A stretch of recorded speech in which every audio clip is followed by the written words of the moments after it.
Araw-araw siyang kinukutya ng lahat ng iba pang mga kaklase sa pagiging anak ng isang mayamang bilyonaryo, ngunit ang ating bida ay nag-aaral pa rin sa pampublikong paaralan tulad ng isang normal na bata, at laging inaaway dahil siya ay napakaliit at palaging itinuturing na parang basura, na tinatawag na isang munting crybaby boy. Ngunit sa katotohanan, siya ay talagang ang pinakamalakas na master ng kakori, na may mga galos sa buong katawan sa pamamagitan ng pakikipaglaban sa mga manika at asasin na ito na inaalihan ng demonyo, na tumutudyo sa kanya araw-araw para nakawin ang kanyang kapalaran. Nagsisimula ang anime nang makita natin ang isang batang mayamang lalaki na nagngangalang Masaru Saiga, na nagkataon na tagapagmana ng kayamanan ng pamilya Seiga, isang sikat na pamilya na nagmamay-ari ng pinakamalaking tech na kumpanya sa Japan ngayon. Kasalukuyang nag-e-enjoy si Masaru sa isang palabas sa pinakamalapit na circo, at nasa sabik siyang makita ang mga stunt na kanilang ginaganap tulad ng ibang ordinaryong bata. Gayunpaman, sa pagkakataong ito, hindi natuloy ang palabas tulad ng naplano dahil naging rogue ang mga performer, at nagsimulang gamitin ng mga stuntmen at women ang kanilang performance puppet laban sa audience. Sinasamantala ni Masaru ang pagiging pinakamaliit doon at mabilis na lumabas ng circo, tumakbo ng mabilis hanggat kaya niya hanggang sa makarating siya sa lungsod. Samantala, ang eksena ay napalitan ng isang maganda at eleganteng babaeng may kulay pilak na buhok na nagpapalit ng damit na pang-circus na naghahanda para magtanghal sa susunod na ilang minuto. Nagtatrabaho siya sa isa pang circo na malapit sa pangunahing lungsod. Samantala, ang part-time na mascot na pinangalanang Naromi Kato ay nagpo-promote ng circo, nakasuot ng teddy bear outfit, sinusubukang makuha ang lahat ng mga tagahanga at turista na bumili ng mga tiket para sa palabas. Gayunpaman, ang buhay ni Naromi ay malapit nang magbago para sa pinakamasama sa loob lamang ng ilang maikling minuto, habang ang bida na si Masaru Seiga ay dumating sa lungsod at nabangga si Naromi, na nagmamakaawa sa kanya na dalhin siya sa circo. Natigilan si Naromi nang makita ang napaka-cute na batang lalaki na may sariwang gupit, at ilang magandang designer na damit na lampas sa budget ng isang normal na tao, kasama ang ilang pabango na nagpapaisip sa kanya kung ang batang ito ay isang uri ng rich kid na maaaring naligaw sa daya, at hindi mahanap ang kanyang mayamang mga magulang. Pagkatapos humingi ng tulong kay Naromi, sinabihan ni Naromi ang mayamang bata na umalis, kaya naman, nang malaman ni Masaru na hindi tutulong ang lalaking nakasuot ng teddy bear, umalis siya at gumala para maghanap ng taong tutulong. Medyo masama ang pakiramdam ni Naromi sa pagiging ganap na masungit sa bata, dahil lang sa mayaman siya at nasa ibang bracket ng lipunan. Sa sandaling iyon, sinubukan ni Naromi na tawagan si Masaru pabalik, ngunit sa parehong oras, mayroon siyang isa sa kanyang mga karaniwang yugto kung saan siya ay random na nagkakaroon ng panic attack at ilang uri ng seizure. Ang tanging paraan upang ihinto ang mga seizure na ito, at bumalik sa normal ay sa pamamagitan ng pagpapatawa sa isang tao. Sa huling bit ng lakas at hininga, nilabanan niya ang panic attack at nagsimulang mag-bust out ng ilang dance moves, ganap na ginagawang kalokohan ang sarili sa harap ng abalang mga lansangan sa lungsod, umaasang may tatawa. Ngunit makalipas ang ilang minuto, walang ni isang kaluluwa ang naaliw sa kanyang kalokohang pagsasayaw. Nang malapit na siyang mabulunan sa sarili niyang kagagawan, tumalikod si Masaru mula sa kalye at nagsimulang humagalpak ng tawa. Makalipas ang ilang segundo, naligtas si Naromi mula sa pagkasawi sa pinaka-nakakahiya na paraan na posible at nagpasalamat kay Masaru, habang muling umaalis ang bata at nagpatuloy sa kanyang paglalakbay. Gayunpaman, nang lumingon si Masaru, napatigil siya at kinuha ng tatlong matangkad, balingkinitang lalaki sa itim na kasuotan. Gayunpaman, hindi sila mga tunay na tao, sila pala ay mga puppet lang na galing sa puppeteering assassination group. Naisip ni Naromi na makisali sa pagliligtas kay Masaru, tulad ng pagligtas sa kanya ni Masaru mula sa kanyang panic attack, ngunit sinabi niya sa kanyang sarili na lumayo sa negosyo ng mayayaman at ipagpatuloy lamang ang kanyang sariling gawain. Gayunpaman, may isang bagay na nagsasabi kay Naromi na si Masaru ay nasa panganib, at ang mabuting tao sa loob niya ay hindi maaaring pabayaan ito, kaya't si Naromi ay bumangon at nagmamadaling pumunta sa matataas na mga figure na nakaitim at iniligtas si Masaru mula sa pagkuha, gamit ang kanyang kahangahangang estilo ng kung fu ng pakikipaglaban. Pagkatapos ng ilang malalakas na suntok, ang mga lalaki ay mukhang maayos at lahat sila ay bumangon ng hindi gumagawa ng tunog or nagsasalita ng isang salita kay Naromi, at nagsimulang tumitig sa limot. Matapos sina Romy, na hindi nakakaalam na ang mga taong ito ay mga puppet, ay sinamantala ang pagkakataong ito upang tapusin ang kanilang buong karera sa pamamagitan ng pag-snap sa leeg ng lalaki, at pag-dislocate din ng braso ng isa pa. Ngunit kahit na pagkatapos gawin ito, ang mga kakaibang figure ay muling pinagsama ang kanilang mga sarili. Nang malaman ni Naromi ang pagkakakilanlan ng mga nilalang na ito, mabilis niyang hinawakan si Mas Arrow at tumakas. Pareho silang tumungo sa pinakamalapit na istasyon ng tren at mabilis na tumalon sa tren, na patungo sa ibang bahagi ng lungsod. Habang papunta sila sa kanilang susunod na destinasyon, pawisan at mainit si Naromi, kaya tinanggal niya ang maskara ng oso, na ipinakita ang kanyang mukha sa unang pagkakataon. Dito, sinabi ni Mas Arrow kay Naromi na siya ay mukhang mas kasuklam-suklam at mas nakakatakot sa ilalim ng costume, ngunit sa sandaling iyon, pinagalitan ang bata sa paglalagay sa kanya sa panganib ng ganoon, at nagtanong kung bakit sinusubukan siyang kunin ng mga mahiwagang nilalang na iyon. Si Naromi ay may isa pang panic attack at pinilit si Mas Arrow na tumawa muli upang gamutin ang seizure na ito. Sa kabutihang palad, nakita ni Mas Arrow na nakakatawa ang kakaibang pag-uugali ng matanda, kaya muli siyang tumawa, at iniligtas si Naromi. Matapos maituwid ang kanyang ulo, ipinakilala ni Mas Arrow ang kanyang sarili at ipinaliwanag kay Naromi na siya ang anak ng pinakamayamang CEO na nagmamay-ari ng pinakamalaking kumpanya ng tech at sasakyan sa buong Japan, na kilala bilang Sega Group Limited. Matapos sabihin ni Mas Arrow kay Naromi na mula nang masawi ang kanyang ama, sinusundan siya ng mga puppet na ito. Sa sandaling iyon, sinabi ni Naromi ang tungkol sa kanyang mana, at bigla niyang ikinonekta ang mga tuldok at napagtanto na ang mga puppet Slenderman na ito ay dapat na sinusubukang hulihin siya, dahil alam nilang wala na ang kanyang pamilya, at gusto nilang nakawin ang mana para sa kanilang sarili sa pamamagitan ng pagkuha sa batang lalaki.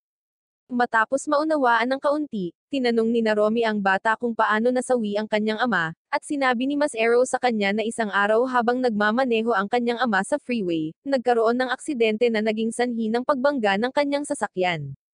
Gayunpaman, pagkatapos suriin ang kotse, nakita nila ang isang uri ng papel na bagay na nakadikit sa mga gulong ng sasakyan.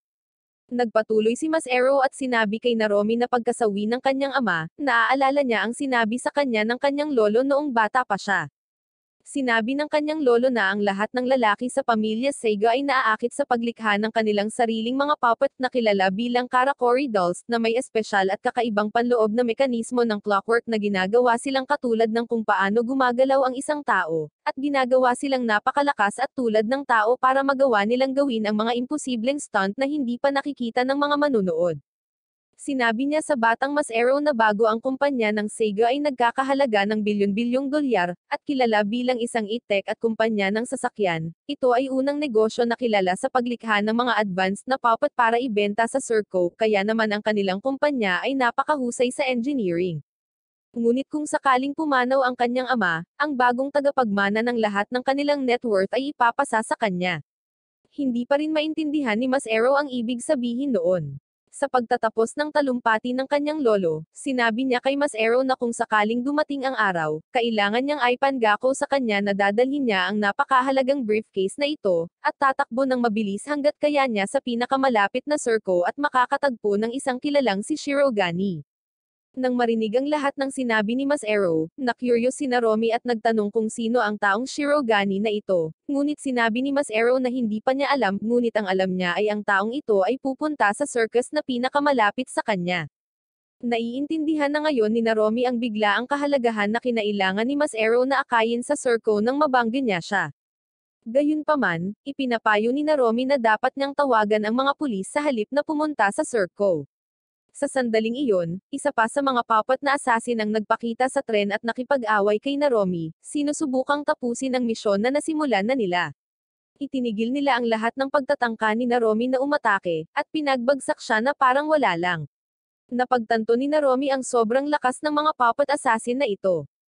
Gayunpaman, si Naromi ay hindi sumusuko at naninindigan tulad ng isang ganap na boss na nagbabantay sa mahina at kalunos-lunos na bata ng buong lakas at kakayahan. Sa sandaling iyon, isa pang puppet ang humakbang papunta sa riles, at pagkatapos na makita ito, sinubukan ng driver na gumawa ng emergency brake stop upang maiwasang matamaan ang lalaki, hindi alam na ang lahat ay kahoy at orasan. Gayunpaman, ang tren ay nabigong huminto sa oras, kaya bumagsak ito. Habang umaandar ang tren sa Riles, si Mas Ero ay nagsimulang umiyak na parang siya ay isang makulit na mayaman na bata na walang paghihirap sa paglaki. Kaya't, sinampal ni Naromi ang batang ito at sinabihan siyang magpakalalaki ngayon dahil nagkakahalaga siya ng bilyon-bilyong dolyar, at hindi niya maaaring hayaang tapusin ng ilang puppet assassin ang pamana ng kanyang pamilya. Habang nangyayari ang eksena, iniwan ni Naromi si Mas Ero sa tren at hinawakan ang puppet ng assassin, inihagis ito sa bintana, pinalabas silang dalawa sa labas ng tren papunta sa mga durog na bato malapit sa isa pang circle. Sa sandaling huminto ang tren, humakbang si Mas Ero at agad na nahaharap sa isa pang Pepe na sumusulpot lang ng wala saan, na mukhang nakakatakot. Sa una, sinubukan ni Mas Ero na tumakas, ngunit naaalala niya ang sinabi sa kanya ni Naromi tungkol sa pagiging malakas dahil kailangan niyang lumaban para panatilihing buhay ang pangalan ng kanyang pamilya. Siya lang ang nabubuhay ngayon sa pamilya Sega, at ang tanging makakapagprotekta sa bilyon-bilyong nagawa nila sa paglipas ng mga taon. Buong tapang niyang dinampot ang isang matigas na malaking bato na parang Giga Chad, at ibinato ito sa assassin puppet. Habang papalapit ang Popeye, napagtanto ni Mas Ero na bumagsak sila sa labas ng isa pang circle, at sinigaw niya ang pangalang Shirogane ng malakas hanggat kaya niya. Bago maabot ng Popeye ang batang lalaki, bumukas ang mga ilaw ng teatro ng circle, at isang magandang babae na nakita namin sa simula na nagpapalit ng kanyang sobrang sikip na damit ay ang babae na kilala bilang Shirogane, ang taong sinumpaang protektahan si Mas Ero. Nang siya ay tumingin sa ibaba at nakita ang batang lalaki na malapit nang maalis ng kaaway na mga Popeye, siya ay nagsasagawa ng isang malinis at kahangahangang gymnastic stunt at binabantayan si Mas Ero, na tinawag ang batang lalaki na kanyang master. Sinabi niya na paprotektahan niya si Mas Ero sa lahat ng bagay, at gagamitin ang malaking chunky briefcase na ibinigay sa kanya ng kanyang lolo. Sa loob ay isang napaka-espesyal na Popeye na ginawa ng pamilya Sagot na kilala bilang Harley Quinn. Ngunit huwag pagkamalan na ito si Harley Quinn sa Batman, or baka siya ay darating at biglang atakihin ka sa susunod. Gayunpaman, ginagamit ni Shirogane ang maalamat na Popeye na ito para labanan ang Slenderman puppet na parang ito ay isang uri ng bihirang Pokemon or Yu-Gi-Oh! Trap card, at tila, ang manikang Harley Quinn na ito ay ilang susunod na antas na overpowered na puppet na magagamit ni Shirogane para talunin ang iba pang mga rogue na puppet, na maaaring gustong saktan ang ating bidang si Mas Ero. Pagkatapos makitungo sa Popeye, tiningnan niya si Mas Ero, ngunit tinanong niya kung sino siya at bakit niya nagagamit ang manika sa briefcase ng kanyang lolo. Sa puntong ito, ipinaliwanag ni Shirogane kung paano, noong siya ay sanggol pa, kinuha ng kanyang ama ang ina ni Shirogane bilang kasambahay ng pamilya Sega pabalik sa kanilang villa sa ibang bansa. Nang lumaki si Shirogane, ipinangako ng ama ni Mas Ero kay Shirogane na aalagaan ang kanyang anak kung sakaling magkaproblema siya. Matapos makabangon muli si Naromi pagkatapos ng kanyang pinsala mula sa kapangyarihan sa paghampas ng isang Popeye assassin, at nang makita niya ang magandang si Shirogane, papasok na sana siya sa Mr. Teddy Bear Riz mode.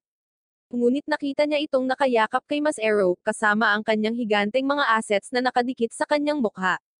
Matapos sabihin ng batang lalaki kay Naromi na ito ang taong hinahanap niya, at bago pa man magkaroon ng pagkakataon si Naromi na mapalapit sa kanya, automatiko niyang naisip na si Naromi ay isa pang kaaway na sinusubukang salakayin ang kanyang master na si Mas Ero, at ginamit si Harley Quinn upang labanan si Naromi.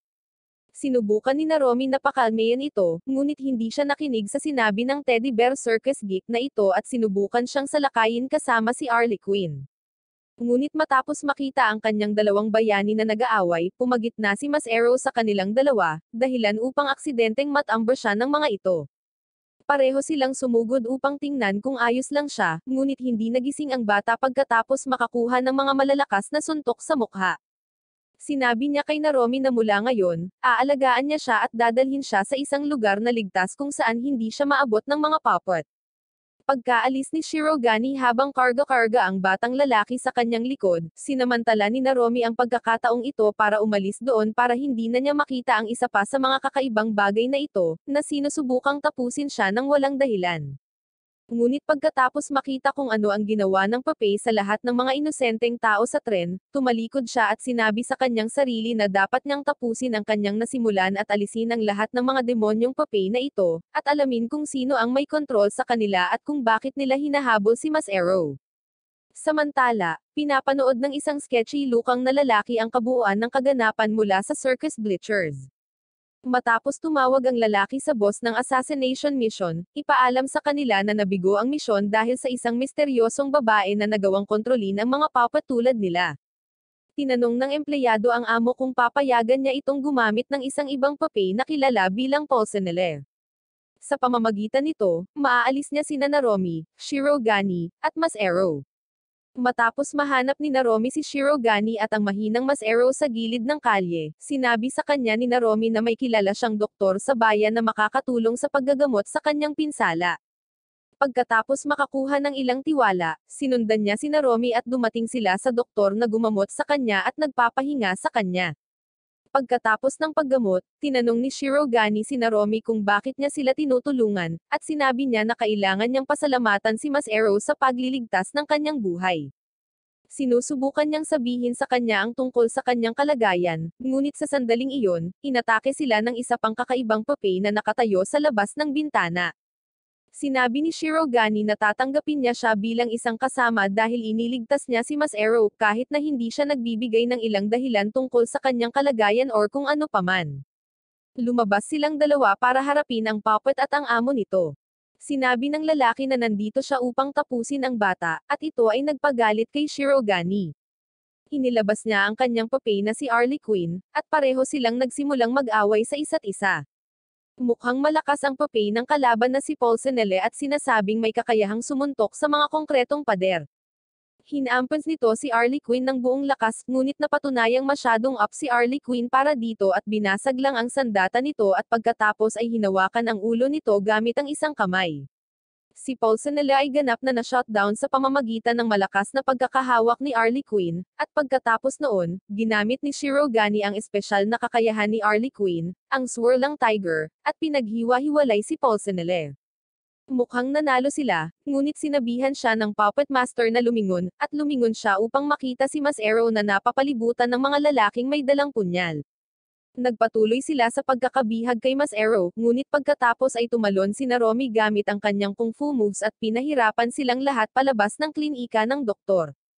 Pagkatapos nito, tumakas ang mga kalaban at lahat sila ay pumasok sa loob para tingnan si Mas Arrow. Pumasok din ang doktor at nagtanong kung ano ang nangyari sa kanyang klinika, ngunit hindi siya pinapansin ng lahat na parang NPC, at patuloy na nakatingin sa mayamang batang lalaki. Masama ang pakiramdam ni Mas Arrow sa pagiging pangunahing dahilan ng lahat ng gulo na ito at nagsimulang umiyak, ngunit umupo si Naromi at sinabihan siyang huminahon at hindi niya kasalanan ang pagnanais ng normal na buhay. Sa sandaling iyon, nagsimula ang kanyang kondisyon at sinabihan niya si Mas Arrow na pagtawanan siya, ngunit hindi niya naiintindihan at patuloy na umiiyak. Ipinaliwanag ng doktor na si Naromi ay may kondisyon na tinatawag na zona syndrome, na nagpapasuffocate sa kanya at nagkakaroon ng anxiety attack kung naramdaman niyang may nalulungkot sa kanyang paligid. Dapat niyang pasayahin ang mga ito at pagtawanan ang kanyang sarili, kung hindi, masasawi lang siya tulad ng isang taunang lalaki. Lumalabas si Naromi upang maghanap ng mga taong mapapatawa, at nauwi sa pagiging tulisan sa lokal na supermarket. Matapos marinig ang tungkol sa kanyang kalagayan, nagpa siya sina Shirogane at Mas Arrow na sundan si Naromi, at tinulungan nila siya sa pamamagitan ng pagpapahirap sa kanya at pagpapatawa sa mga tao sa kanilang paligid. Pagkatapos nito, inanyayahan sila ni Naromi na manatili sa kanyang bahay hanggang sa maging ligtas si Mas Arrow, at lahat sila ay nagsimulang mamuhay bilang isang pamilya. Bumalik sa bahay, sinabi ni Mas Arrow kay Naromi kung paano siya anak ng isang may bahay at pagkatapos na masawi ang kanyang ina, isang abogado ang pumasok at dinala siya upang makilala ang kanyang ama. Lumaki siyang mahina at mahirap at laging binubuli, pero ngayon ay bigla na lang siyang nagmana ng maraming pera. Sinabi niya na hindi niya hiniling ang lahat ng iyon, at ang gusto lang niya ay gumawa ng maayos na libingan para sa kanyang ina. Nang marinig ang malungkot na kwento ng bata, nagsimulang maiyak si Naromi at nagpa siyang pasayahin siya sa pamamagitan ng pagpapakita sa kanya ng kanyang lumang album. Sinasabi niya sa kanya kung paano siya dati ay mahina at talunan tulad niya. Ang mga bata ay nananakot sa kanya sa lahat ng oras, at siya ay umiiyak sa bawat maliit na bagay. Ngunit pagkatapos ay nagpa siyang lumakas at nagsumikap, at ngayon ay maaari na siyang makipag-sparring ng 1 round kay Manny Pacquiao. Nang marinig ito, naging masaya si Mas Arrow at sinabihan siyang turuan siya kung paano lumakas, at hiniling na huwag siyang iwanan tulad ng ginawa ng kanyang mga magulang. Ipinangako iyon ni Naromi habang nakatingin muli kay Shirogane, at alam nating lahat na si Naromi ay may kanyang mga prioridad sa ibang lugar. Nang maglaon ng gabing iyon, bumangon si Mas Arrow upang pumunta sa banyo at nagulat na sorpresa, nakuha ang kanyang sarili ng isang puppeteer sa bintana. Bueno, halos sinisira niya ang buong pader kaya maaaring hindi ang bintana ang pangunahing bagay. Nagmamadaling lumabas sina Shirogane at Naromi para iligtas siya, ngunit tulad ng ginagawa ng isa, nakalimutan niyang dalhin si Harley Quinn at pinabagsak sa lupa na parang isang NPC. Sinubukan ding tumalon ni Naromi, ngunit tinambangan ng dalawang lalaki at naitulak din siya sa lupa. Pareho nilang nakita ang mga mandurukot na tumalon sa loob ng isang van at nag-zoom palayo sa malayo. Sinabi ni Naromi na tatawagan niya ang mga pulis, ngunit sa sandaling iyon, isang itim na kotse ang huminto at ang puppet master mula noong nakaraan ay lumabas.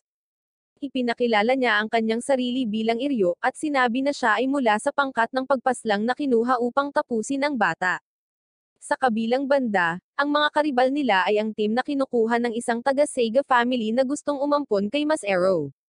Malinaw, ang parehong partido ay naghahangad ng kanyang pera, at kung nais nilang makuha ang batang lalaki, dapat silang pumunta sa bahay ng pamilya na puno ng mga pinakamapanganib na puppet at pinakamahusay na puppeteer ng pamilya, naghihintay na makipag-away sa sinumang maglalakad sa harap nila tulad ng mga nakakainis na bata sa mga larong Pokemon. Matapos marinig si Iryo, nagpasya silang magsama-sama pansamantala at dumiretso sa bahay ng pamilya Sega. Ang mga tauhan ni Iryo ay nagtakda ng mga time bomb sa paligid ng buong ari-arian, at planong ibagsak ang lahat sa lupa kasama ang kanilang mga karibal. Samantala, sumusugod si Naromi at sinimulang i-knockout ang mga NPC sa kaliwa at kanan. Kasunod ng kanyang pangunguna, sumugod din ang mga tauhan ni Iryo, at ito ay naging isang todo gyera sa pagitan ng dalawang partido. Hindi nagtagal ay nakarating sila sa pangunahing gate na binabantayan ng isa sa mga bihasa sa Sega Puppeteers. Sinubukan ng isa sa mga lalaki na buksan ang gate ngunit nauwi sa pagkakatalo nito ng madali. Sinabi ni Shirogane na wala siyang oras para sa lahat ng ito at tumalon kasama ang kanyang Harley Quinn, at sinira ang pinto at ang kaaway ng magkasama. Samantala, nagising si Mas Arrow sa isang magarbong kama at binati ng kanyang mandurukot at uncle si Zenji, na gustong ampunan siya bilang kanyang anak para sa kanyang pera. Mabilis na nalaman ni Mas Arrow na si Zenji ay kasing sama na isang tiyuhin gaya ng kanyang ama, at sinipa siya sa kanyang katawan at tumakas. Nagtago siya sa isang lumang silid at nakahanap ng isang tala-arawan na may pangalan ng kanyang ama. Binasa niya ito at nalaman na dinala talaga siya ng kanyang ama na kanyang decoy para mag-away ang mga puppeteer family sa isa't isa hanggang sa magkaubusin. Pagkatapos, nahanap siya ng kanyang tiyuhin at sinimulan siyang pahirapan na parang hindi siya isang kapamilya. Sa kabilang banda, sina Naromi at Shirogane ay tumakbo sa tabi ni Iryo, at muli nilang pinaghiwa-hiwalay ang kanilang mga kaaway. Sa kalaunan ay tumakbo sina Naromi at Shirogane sa isang bitag at nahulog sa isang malalim na lagusan. Pinoprotektahan ni Naromi ang kanyang magiging asawa, at nasugatan ng husto at nakuha ang kwento ng kanyang buhay bilang kapalit. Bumalik sa mansyon, dinala ni Zenji si Mas Arrow sa control room upang ipakita sa kanya na ang kanyang mga kaibigan ay nahulog sa kanilang kasawian, ngunit sa kanyang pagtataka, sila ay buhay. Nakita iyon ni Mas Arrow at nag-spray ng fire extinguisher sa lalaki at tumalon sa bintana, sinabing kung mabubuhay siya ay mabubuhay siyang nakangiti tulad ng itinuro sa kanya ni Naromi. Salamat sa ilang plot armor, nahulog siya sa isang puppeteer na tatapusin sana si Iryo at iniligtas siya. Sa pamamagitan nito, sinusubukan niyang bilhin ang kanyang katapatan, ngunit sinabi ni Iryo na mayroon siyang patakaran na huwag ipagkanulo ang kanyang mga kliyente. Ngunit pagkatapos ay ipinakita sa kanya ni Mas Arrow ang diary na nakita niya kanina, at nagalit si Iryo tungkol sa katotohanan na ginagamit sila ng pamilya Sega upang tapusin ang isa't isa. Kinuha niya ang alok ni Mas Arrow at sumama sa kanyang panig. Pagkatapos ay bumalik siya sa kanyang tiyuhin kasama si Iryo sa kanyang pape, at hiniling sa kanya na itigil ang kaguluhan na ito. Sinabi ng tiyuhin na gusto niyang sabihin niya ang oo tungkol sa pag-ampon, at ipinakita sa kanya ang footage ni Naromi at Shirogane na nakuna ng isang string-wielding puppeteer. Sa pagtingin sa kanyang mga kaibigan ng ganito, sumasang-ayon si Mas Arrow. Ngunit pagkatapos ay sinabi sa kanya ni Iryo na ang kanyang tiyuhin ay nagtataksil sa kanya, at si Masero ay nagalit at sinipa ang kanyang binti bago tumakbo pababa upang makipagkita kay Naromi at Shirogane. Sa loob ng hole, sinabi ni Naromi kay Shirogane na itigil ang pagiging malungkot at siya ay isang tao. Inihayag niya kung paano ang kanyang tunay na pangalan ay Eleanor, ngunit siya ay pinalaki bilang isang puppy mula pagkabata at tinuruan na kontrolin ang mga puppet bilang isang assassin. Ngunit isang araw ay naligtas siya sa mga salita ng isang matandang lalaki na nagbigay sa kanya ng pag-asa, at ang lalaking iyon ay ang lolo ni Masero, na humiling sa kanya na protektahan si Masero. Ngunit pagkatapos ay patuloy niyang hinahawakan ang braso ni Naromi, at sinabi sa kanya na nakaramdam siya ng saya at init sa mga salita nito. Sa sandaling iyon, tumalon si Masero sa loob pagkatapos na ibagsak ang puppet ni Iryo sa gusali at nahimatay siya. Nang bumukas ang pinto, nakatayo si Zenji sa kabilang gilid katabi ang kanyang mga tauhan. Itinutok ng string puppeteer ang kanyang mga talem sa mga braso ni Masero, at sinabing pipilitin niyang mag-oo sa kanya kahit na kailanganin niyang tanggalin ang ilan sa kanyang mga paa. Sinubukan ni Shirogane na pagtakpan siya at sinabihan siyang kunin ang kanya sa halip. Ngunit hindi maaaring hayaan ni Naromi na mangyari ito sa kanyang crush kaya binali na lang niya ang mga blades at pagkatapos ay gumamit ng constipation stance kung fu technique at binaluktot ang mga bar ng hole. Lahat sila ay lumabas, at pagkatapos tingnan kung gaano napahirapan si Masero, si Naromi ay nagalit at inatake ang lahat ng nakatayo doon. Sa kasamaang palad, nasugatan ni Shirogane ang kanyang mga binti ng isa sa mga kaaway, at kalaunan ay nahuli rin nila si Naromi. Ngunit nagpa siya si Masero na tumayo at kumuha ng mga Harlequin string mula sa mga kamay ni Shirogane, at ginamit ang spin ng tigre attack upang iligtas silang lahat. Sa sandaling iyon, ang mga bomba ay sumabog at ang buong gusali ay nagsimulang gumuho. Bumangon si Iryo at sinubukan nilang lahat na makatakas, ngunit pagkatapos ay nahulog si Masero sa nasusunog na gusali. Nangako si Naromi na ililigtas siya at pinaalis si Shirogane, at pagkatapos ay tumalon pababa at pinangangalagaan ang bata mula sa lahat ng nasusunog na mga debris na gumuho sa kanya. Nagsimula siyang makakuha ng anxiety attack ngunit sinabihan si Masero na patuloy na tumawa at isang araw ay lalakas pa siya kaysa sa kanyang sarili. Hindi nagtagal, nawalan ng malay si Masero mula sa lahat ng init at usok habang iniligtas ni Naromi. Kinaumagahan, pagkatapos masunog ang lahat at tanging itim na uling na lang ang natitira, nagising si Masero na protektado pa rin ng braso ni Naromi. Masaya siyang lumilingon sa paligid at inisip na ligtas na sila, ngunit pagkatapos ay tumangala siya upang mapagtanto na ang braso na lang ang natira kay Naromi at malamang nasawi siya sa sunog. Oras na para sa time skip. Pagkalipas ng 2 buwan, sa wakas ay gumaling na sina Masero at Shirogane mula sa lahat ng kanilang mga sugat, at si Masero ang naging pinuno ng pamilya Seiga. Sa wakas ay nagsimula na silang bumalik sa paaralan, at si Shirogane ay huminto sa Circo upang maging isang katulong din sa bahay ni Masero. Namimiss nila ng husto si Naromi, at pakiramdam ni Shirogane ay hindi na siya muling makakatawad dahil sa hindi niya matulungan si Naromi sa kanyang mga huling sandali. Bumalik din si Masero sa kanyang paaralan at sinubukan siyang guluhin muli ng mga bully, ngunit sa halip na umiyak or lumaban, tinatawanan lang niya ang lahat tulad ni Naromi. Sa isang punto, itinulak nila siya pabalik, at ang kanyang benda ay natanggal, na nagpapakita ng mga kasuklam-suklam na peklat sa ilalim. Inalis ni Masero ang kanyang kamiseta at nagsiwalat ng mga malalang peklat at tahi sa kanyang katawan, at sinabing wala na siyang pakialam sa pambubuli dahil nakaharap na niya ang mga taong hindi nagdadalawang isip bago tumapos ng buhay, at gusto niyang mamuhay ng nakangiti tulad ng ang taong nagligtas sa kanya. Pagkatapos ng klase, dinala niya si Shirogane sa isang rundown circus sa lungsod, at sinabihan siyang sumama sa kanila sa pag-asang makakatagpo siyang muli ng kaligayahan. Samantala, sa US nakita namin ang isang lalaking French na may silver na buhok na nagngangalang Guy, na nag-aalaga kay Naromi sa isang ospital. Nagtatrabaho si Guy sa isang babae na nagngangalang Lucille na parehong tao mula sa mga alaala ng pagkabata ni Shirogane. Nasa Japan pala si Guy sa isang scoutang mission, at napadpad kay Naromi sa nasunog na gusali. Dinala niya siya pabalik sa US, at pinagamot siya sa medikal na pasilidad na ito na nangangalaga sa mahigit 2,000 bata na dumaranas ng SOPA syndrome. Inayos din niya ang naputol na braso ni Naromi ng isang artipisyal na katulad ng sa isang puppet, at ginawa siyang mabilis na gumaling gamit ang isang espesyal na gamot.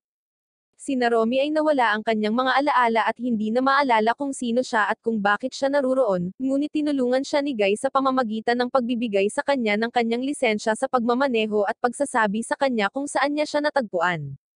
Pagkatapos nito, ginugugol ni Naromi ang kanyang mga araw sa pakikipaglaro sa mga bata sa pasilidad at pagtulong sa kanilang kalagayan. Ngunit isang gabi, nalaman ni Naromi na ang mga doktor sa pasilidad ay pawang mga nahumaling sa gamot, at nahuli pa niya si Guy na nagtatanong sa isang bata tulad ng isang kriminal.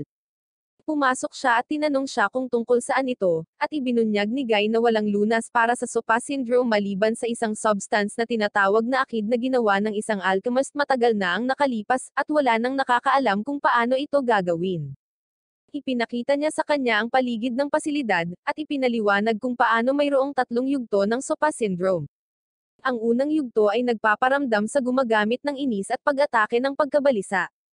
Ang ikalawang yugto ay nagdudulot ng ilang mga karamdaman tulad ng ibang sakit, at karamihan sa mga tao ay nasasawi sa yugtong ito. Ang ikatlong yugto, gayunpaman, ay ginagawa kang walang kasawian, ngunit ikaw ay naparalisa para sa katapusan ng panahon. Higit pa rito, ang sakit na sopa ay kumakalat ng isang grupo ng mga automation na tinatawag na Night Circus. Ang mga automaton na ito ay ang mga kaaway ng sangkatauhan at dapat sirain, or kung hindi ang buong mundo ay magduruse sa sopa syndrome. Matapos malaman ang lahat ng ito, nagalit si Naromi sa mga automaton na ito na pumapaslang sa mga inosenteng bata at nagpa siyang protektahan sila sa anumang paraan. Sinabi ni Guy kay Naromi na pinagaling niya siya gamit ang natitirang akid na natitira, at mayroon na siyang kakayahan ng mas malaking pagre-regenerate at pinalawig na buhay. Higit pa rito, hindi rin siya magkakaroon ng anumang sakit. Sa bagong tuklas na buhay na ito, dapat siyang lumakas at tulungan silang talunin ang mga automaton sa pamamagitan ng pagiging isang papay-wielding fighter na tinatawag na Shirogane. Nang marinig ang pangalang ito, na-flashback ni Naromi ang kanyang dating crush ngunit sa sandaling iyon ay pumasok si Lucille at sinabi sa kanila na dumating na ang mga automaton para sa kanilang buhay at dugo. Lumabas si Naromi at sinabihan si Guy na iwan ang mga NPC na ito sa kanya. Nagpakawala siya ng buong berserk mode at sinira silang lahat na parang balisa, inilabas ang lahat ng galit at pagkadismaya sa pagdurusa na idinulot ng mga manikang ito sa mga inosenteng bata. Pagkatapos nito, tinanggap niya ang imbitasyon ni Guy na maging isang Shirogane muli. Bumalik sa Japan, gumaganap si Shirogane sa mga lansangan upang kumita ng dagdag na pera para sa Circo. Lahat sila ay nagsisikap na makalakam ng pondo para sa kanilang unang palabas, at nais na gawin itong Circo na bagay. Pagkatapos ng kanyang pagganap, isang babae na nagngangalang Vilma ang lumapit sa kanya at hinamon siya sa isang laro ng paghagis ng mga kutsilyo. Nanalo siya sa laro ngunit nagustuhan siya, at pareho silang naging magkaibigan. Pero si Vilma pala ay isang hired assassin on duty para tapusin si Mas Arrow. Isang gabi ay inatake niya siya, ngunit iniligtas ni Shirogane ang bata, at pareho silang nagsimulang mag-away. Ibinato ni Vilma ang kanyang mga kutsilyo na parang mga bala, at nagbutas ng mas maraming butas kay Shirogane na hindi niya mabilang, ngunit sa gulat ng lahat, si Shirogane ay patuloy na nakatayo pabalik kahit na may nakatusok na kutsilyo sa kanyang ulo. Tinalo niya si Vilma at ibinunyag niya na naon niya ang aspirin chip para sa walang katapusang kalusugan, at ito ay dahil sa pagkakaroon din niya ng akid sa kanyang dugo. Matapos siyang talunin at pagalingin ang kanyang mga sugat, nagpa siya si Shirogane na tapusin si Vilma, ngunit sinabihan siya ni Mas Arrow na iligtas siya at gamutin ang kanyang mga sugat. Nang maglaon, nagising si Vilma at nalaman na iniligtas nila siya sa kahilingan ni Mas Arrow. Sumasali siya sa kanilang circo bilang taga-bunot ng kutsilyo. Pagkalipas ng ilang araw, nang makatipid ng sapat na pera, si Mas Arrow at ang circus gang sa wakas ay namamahala na maglagay ng isang malaking palabas para sa kanilang circo. Namimiss pa rin ni Shirogane si Naromi at nagsisisi na hindi niya maipakita sa kanya ang ilang pagmamahal, pangangalaga, at paggalang ngunit unti-unting nakakaramdam ng tahanan sa circo.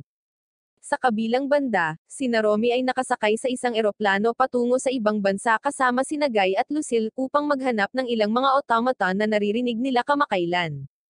Habang lumilipad sa baybayin ng Japan, na-hijack sila ng isang grupo ng mga automaton na naruroon upang ibagsak silang lahat.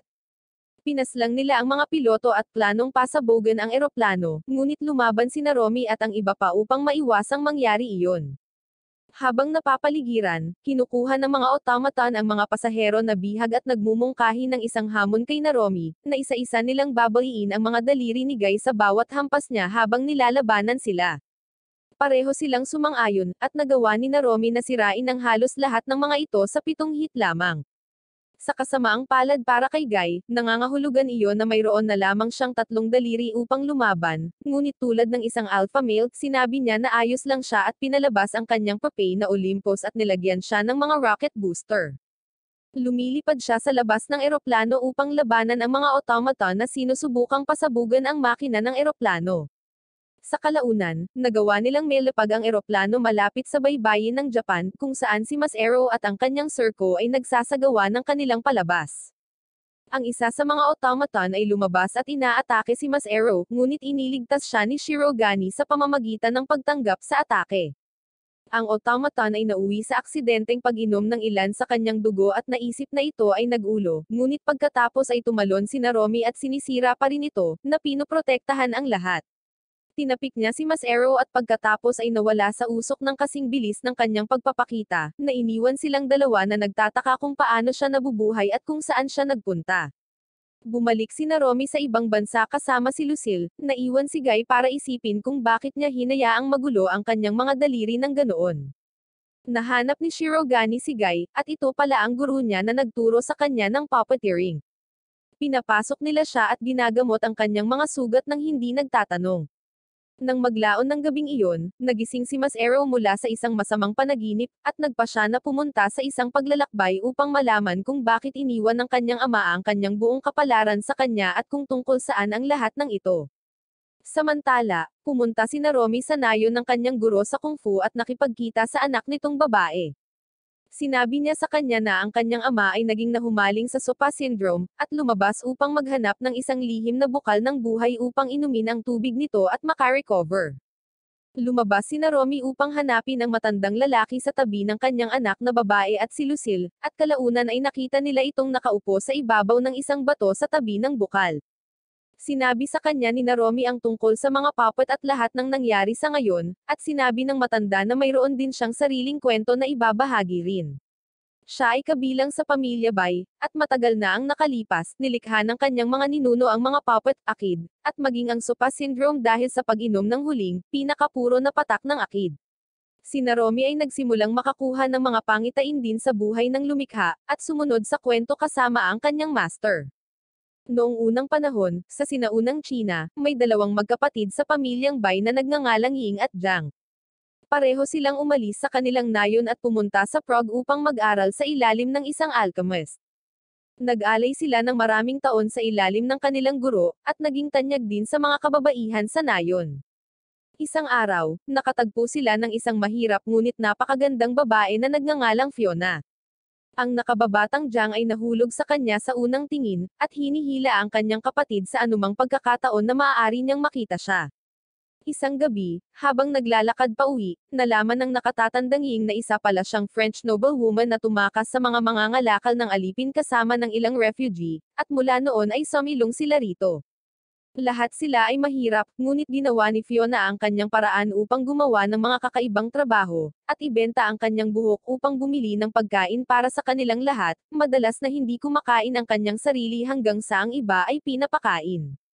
Nang malaman ni Ying ang lahat ng ito, nagsimulang magkaroon din si Ying ng damdamin para sa kanya, at pagkaraan ng ilang panahon, nagtapat siya sa kanya sa simbahan.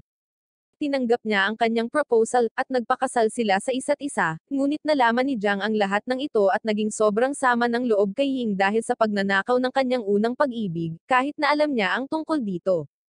Dinukot at pinakasalan niya ito, nagtago sa isang nayon na tinatawag na Quiberon sa susunod na 9 na taon. Naglibot-libot si Ying sa mga lupain para hanapin silang dalawa, at sa wakas ay natagpuan niya ang kanyang kapatid sa nayon. Nagkasundo silang dalawa matapos malaman ni Ying kung paano niya pinagtaksilan si Jiang, at kung paano nagalit si Jiang. Nalaman din niya na may sakit si Fiona at ikinulong siya ng mga taga-nayon at na-quarantine. Tumakbo si Ying sa kanya at muling nakipagkita sa kanyang kasintahan, na nangakong gagawa ng lunas para sa kanya. Pagkatapos nito, itinalaga niya ang kanyang mga araw sa alchemy muli at sa wakas ay nilikha ang solidong bato na responsable sa paggawa ng akid. Gayunpaman, sinunog ng mga taga-Nayon si Fiona sa takot sa isang pandemya, at sa huli, si Ying ang naiwan sa bato at wala nang iba pa. Noong araw na iyon, humiwalay siya sa kanyang kapatid at umalis sa Nayon. Nanatili si Jiang at kalaunan ay lumikha ng isang automaton na may akid bilang pinagmumula ng buhay sa imahe ni Fiona. Lumalabas na sobrang kamukha niya ito pero kulang sa emosyon. Gumawa pa siya ng mas maraming automaton para patawanin siya, ngunit hindi ito umubra, at sa paglipas ng panahon, pumalit ang kanyang pagnanais. Nilikha niya ang sakit na sopa upang maghayganti sa mga taga-Nayon upang mabuhay sila sa pagsisikap na patawanin siya, kung hindi, sila ay masasawi.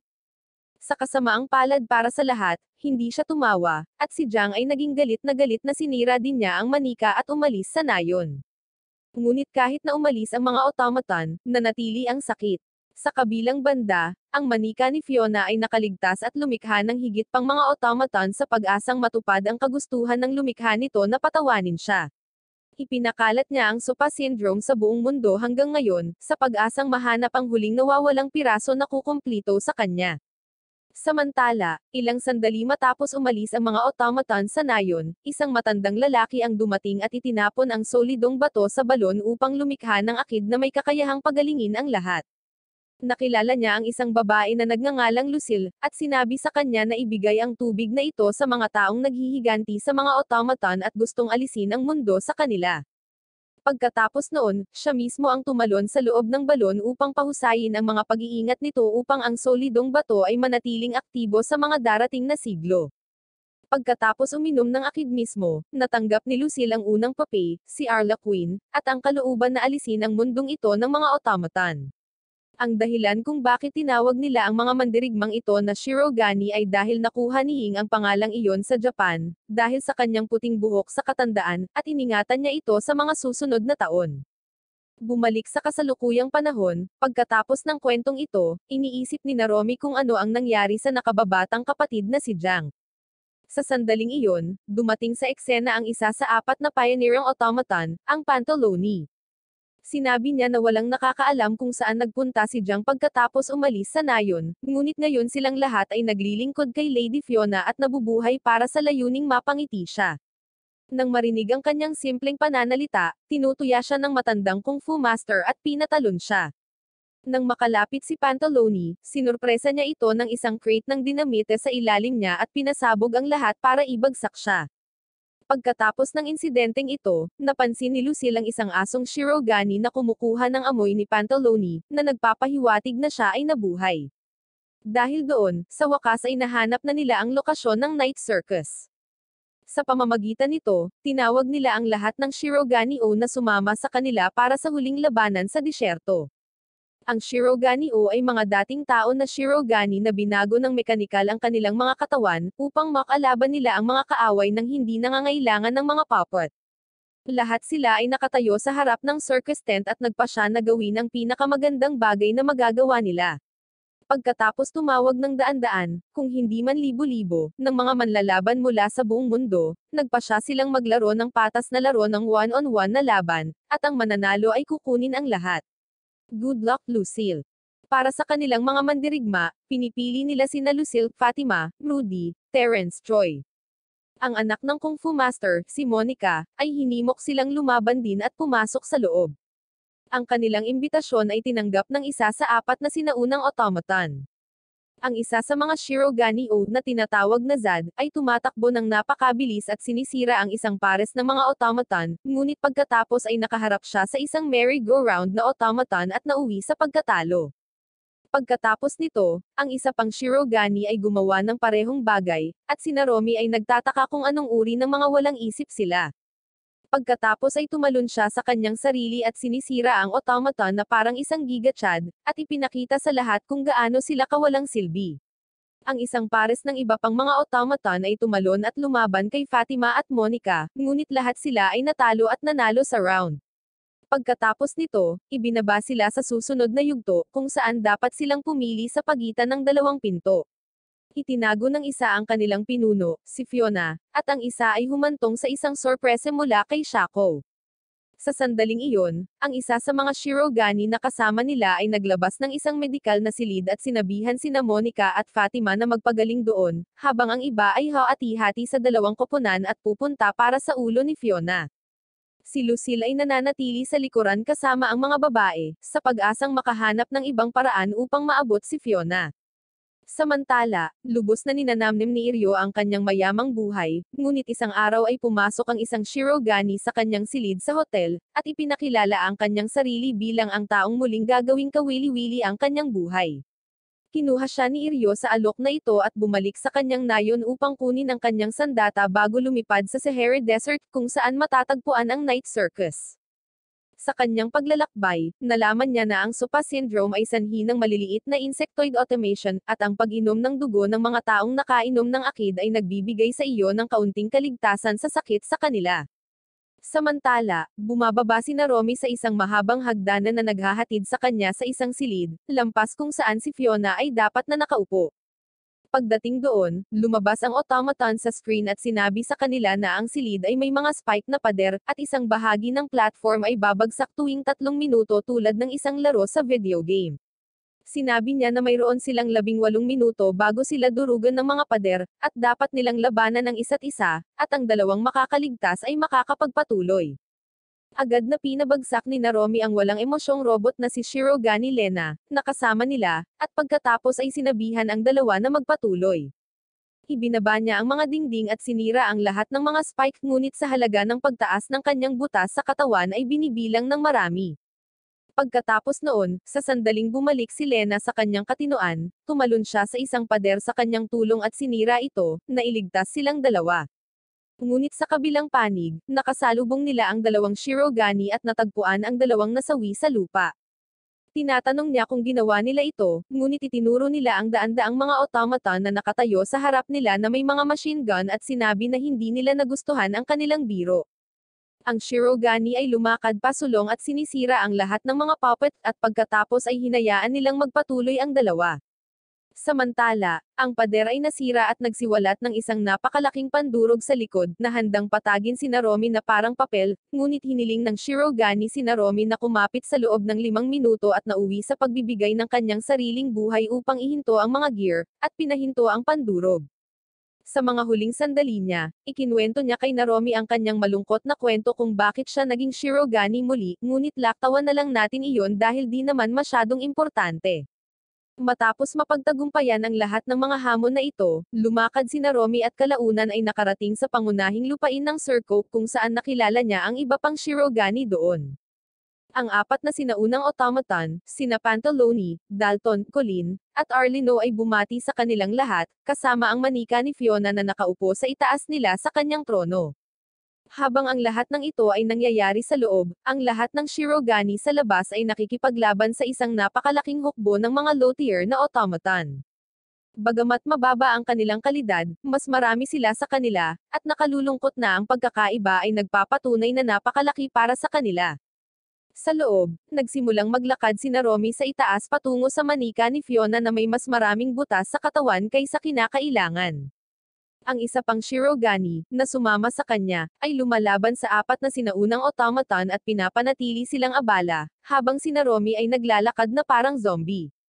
Ngunit pagkatapos ay nagawa ni Arlino na humiwalay sa kanyang kalaban at nagpas siyang habulin si Naromi. Sinubukan siyang pigilan ni Lena, ngunit binatukan niya ito ng one-shot gamit ang kanyang build at pagkatapos ay tumayo sa harap ni Naromi, at tinawag siya dahil sa pagiging mahina. Sinubukan siyang suntukin ni Naromi, ngunit napaatras siya dahil sa sobrang pagkawala ng dugo.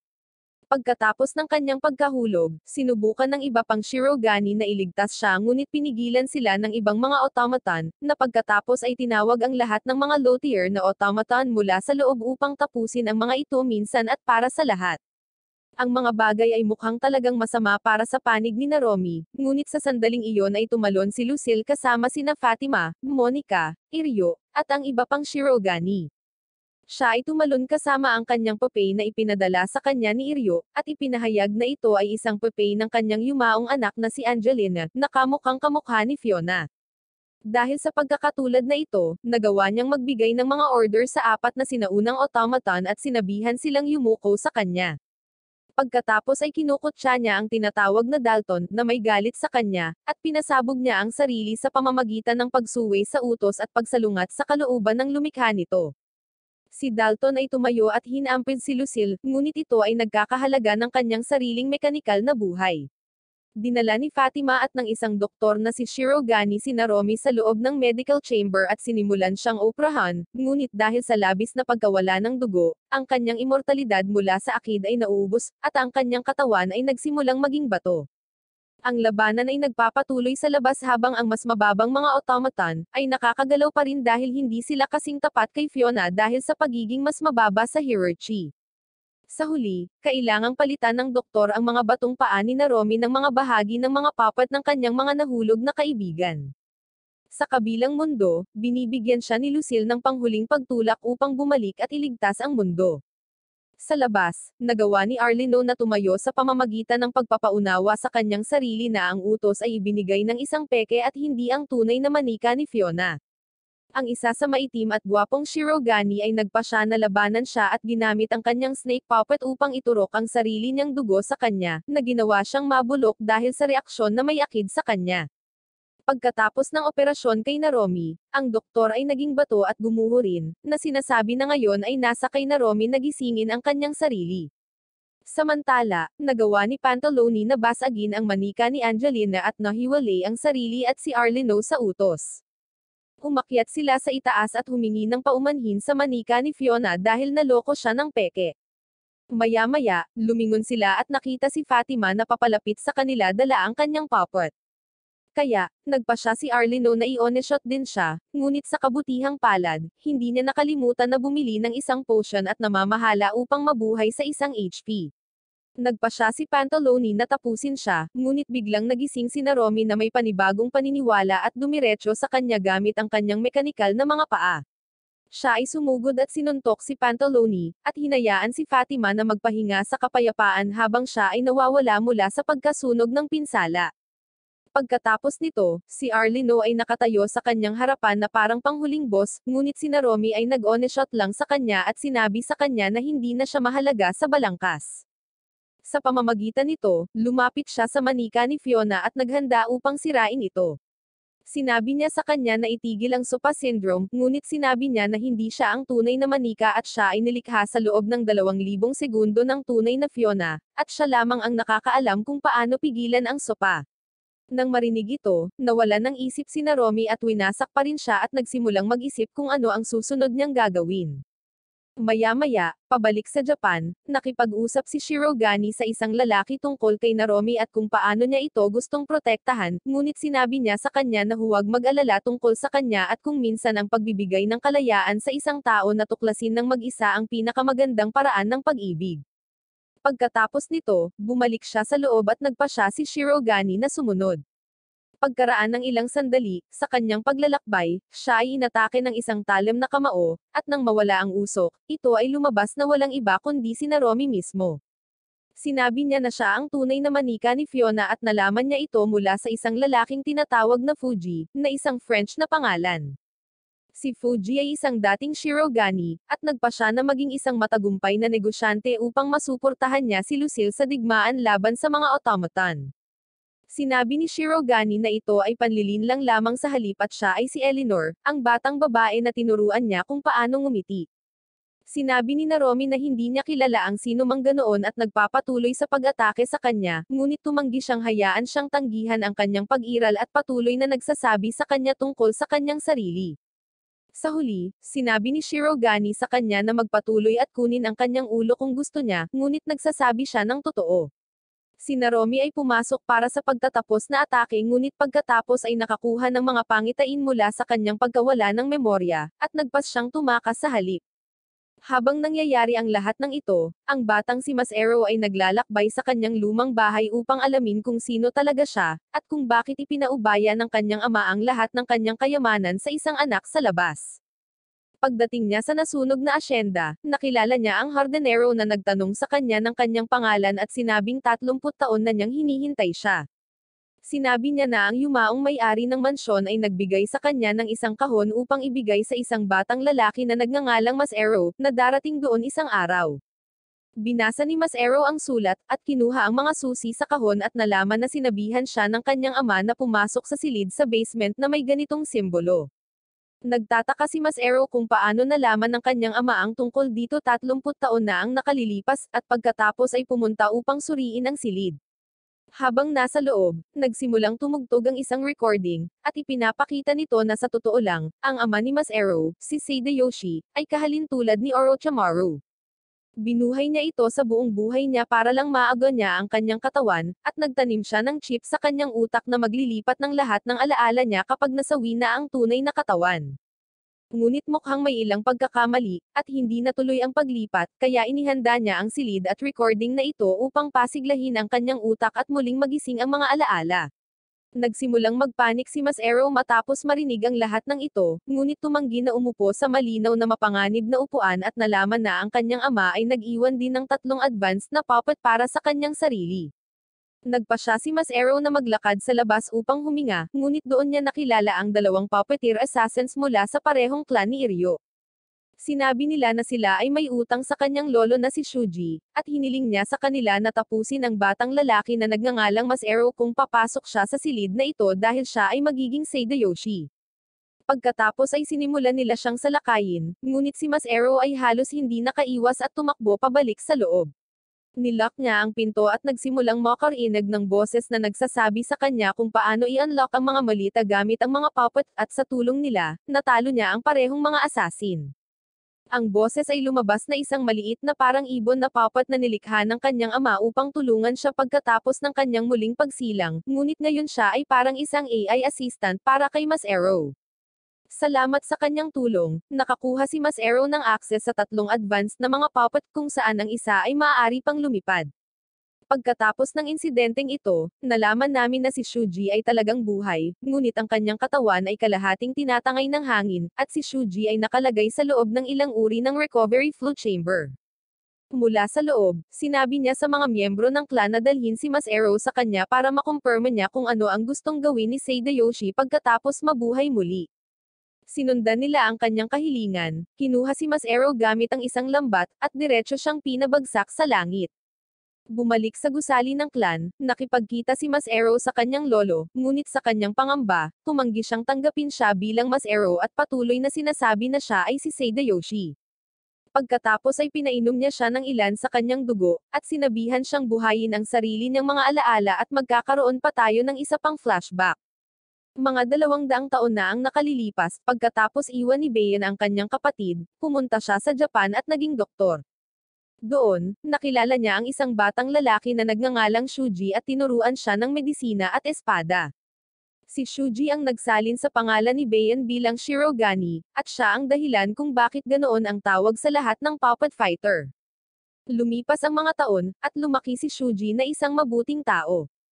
Isang araw, pumunta siya para gamutin ang Lord of a Manor, at doon niya nakilala ang isang babae na may alam tungkol sa Western medicine. Siya ay nahulog sa kanya sa unang tingin at hinangaan siya para sa kanyang kaalaman din. Ang babaeng ito pala ay anak ni Lucille, si Angelina, mula sa France.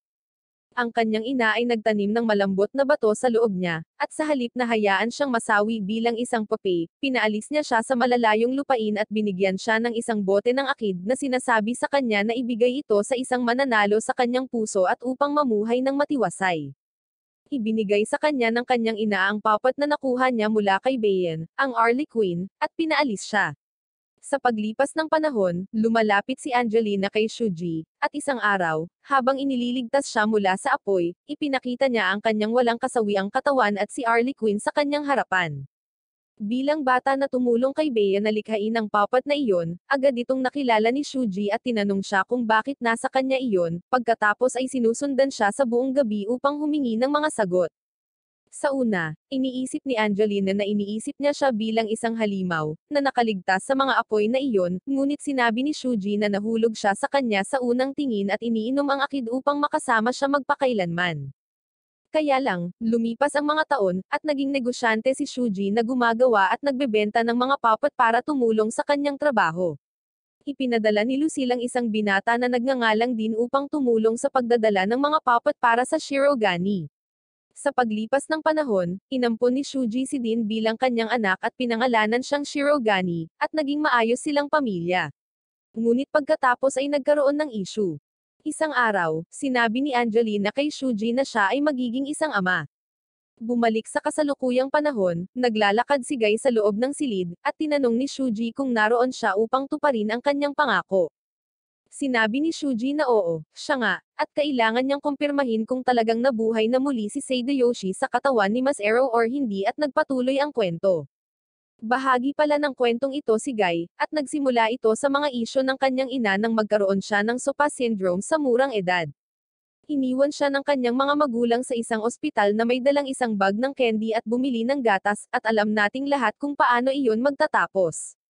Mula noong araw na iyon, patuloy na hinihiling ni Guy ang kanyang mga magulang, ngunit walang dumating hanggang sa isang araw ay dumating si Lucille at binigyan siya ng pagpipilian na maging isang Shirogane.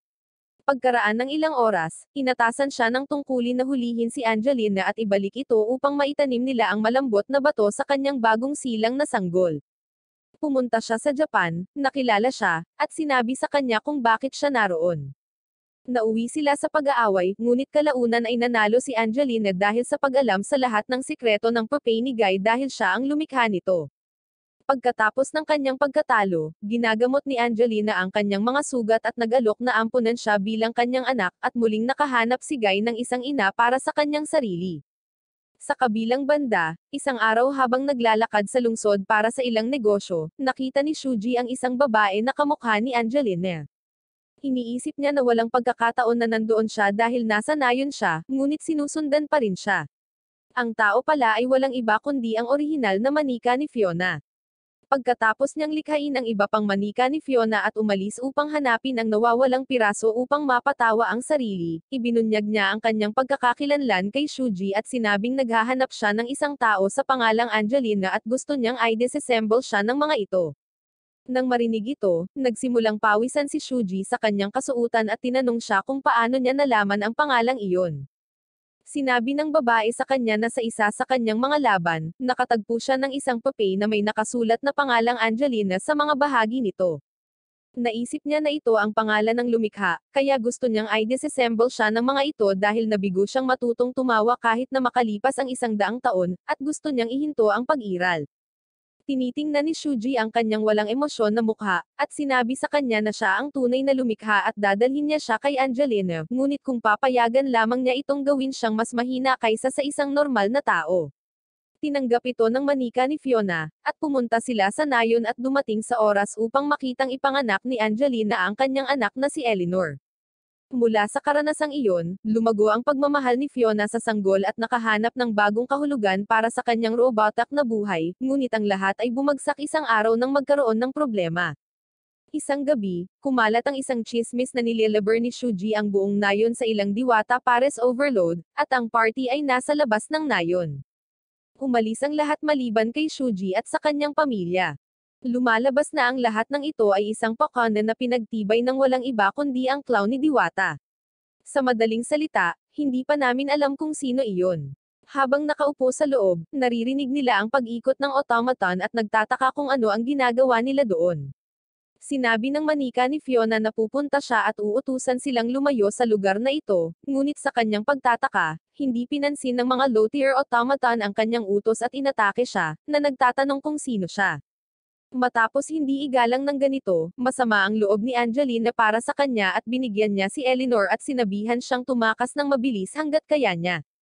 Nandito pala ang mga automaton para sa malambot na bato, na ngayon ay nasa loob ng maliit na bata, at ngayon ay tumatakbo si Fiona sa kakahuyan upang protektahan siya. Bumalik sa nayon, nilalabanan ni Guy, Shuji, at Angelina ang mga automaton hanggang si Guy na lang ang natitira, at nagpasya si Shuji na pigilin silang lahat para maging ligtas si Eleanor. Samantala, binali ng mga automaton ang mga binti ni Fiona doll, at nahulog siya sa isang balon. Hinawakan niya si Eleanor sa ibabaw ng tubig at sinubukang protektahan siya, ngunit dahil sa malambot na bato sa loob niya, ang tubig sa kanilang paligid ay nagsimulang maging akid, at ang manika ni Fiona ay nagsimulang matuno dito tulad ng metal sa acid.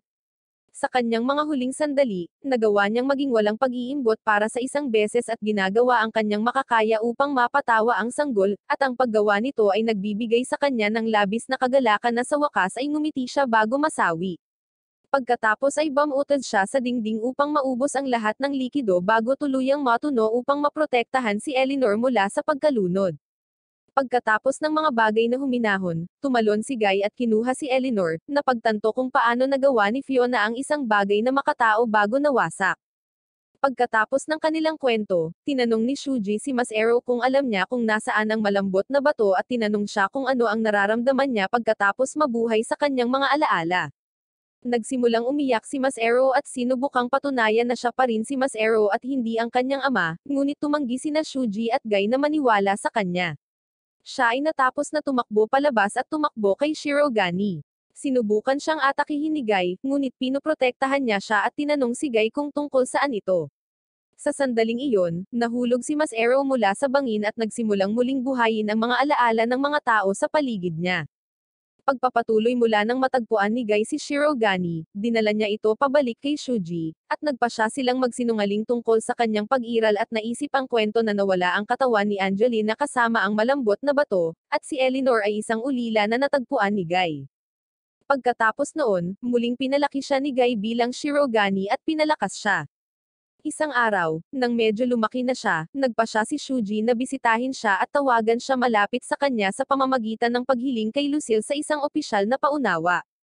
Nang magkita sila, napagtanto niya na ang kanyang anak na babae ay ganap na nasira at iniisip ang kanyang sarili bilang isang pape, at sa ilang kadahilanan, kilala siya nito at iniisip na nagkita na sila noon. Tinalakay niya ang bagay kay Guy, at nakabuo sila ng konklusyon na mayroon lamang isang tao na maaaring gumamit ng pangalan ni Shuji at manipulahin ng iba bilang siya, at iyon ay ang kanyang ampon na si Seidayoshi. Nagtataka siya kung bakit gagawin ni Seidayoshi ang ganoong bagay, at pinananatili ang bagay na iyon sa back burner sa loob ng maraming taon. Ngunit isang araw, pumasok si Seidayoshi at sinabi sa kanya na nagkaroon siya ng anak at papanduhan ang kanyang ina upang palakihin siya. Nang maglaon, ibinahagi niya ang parehong diary kay Shuji na natagpuan ni Mas Arrow sa nasunog na bahay.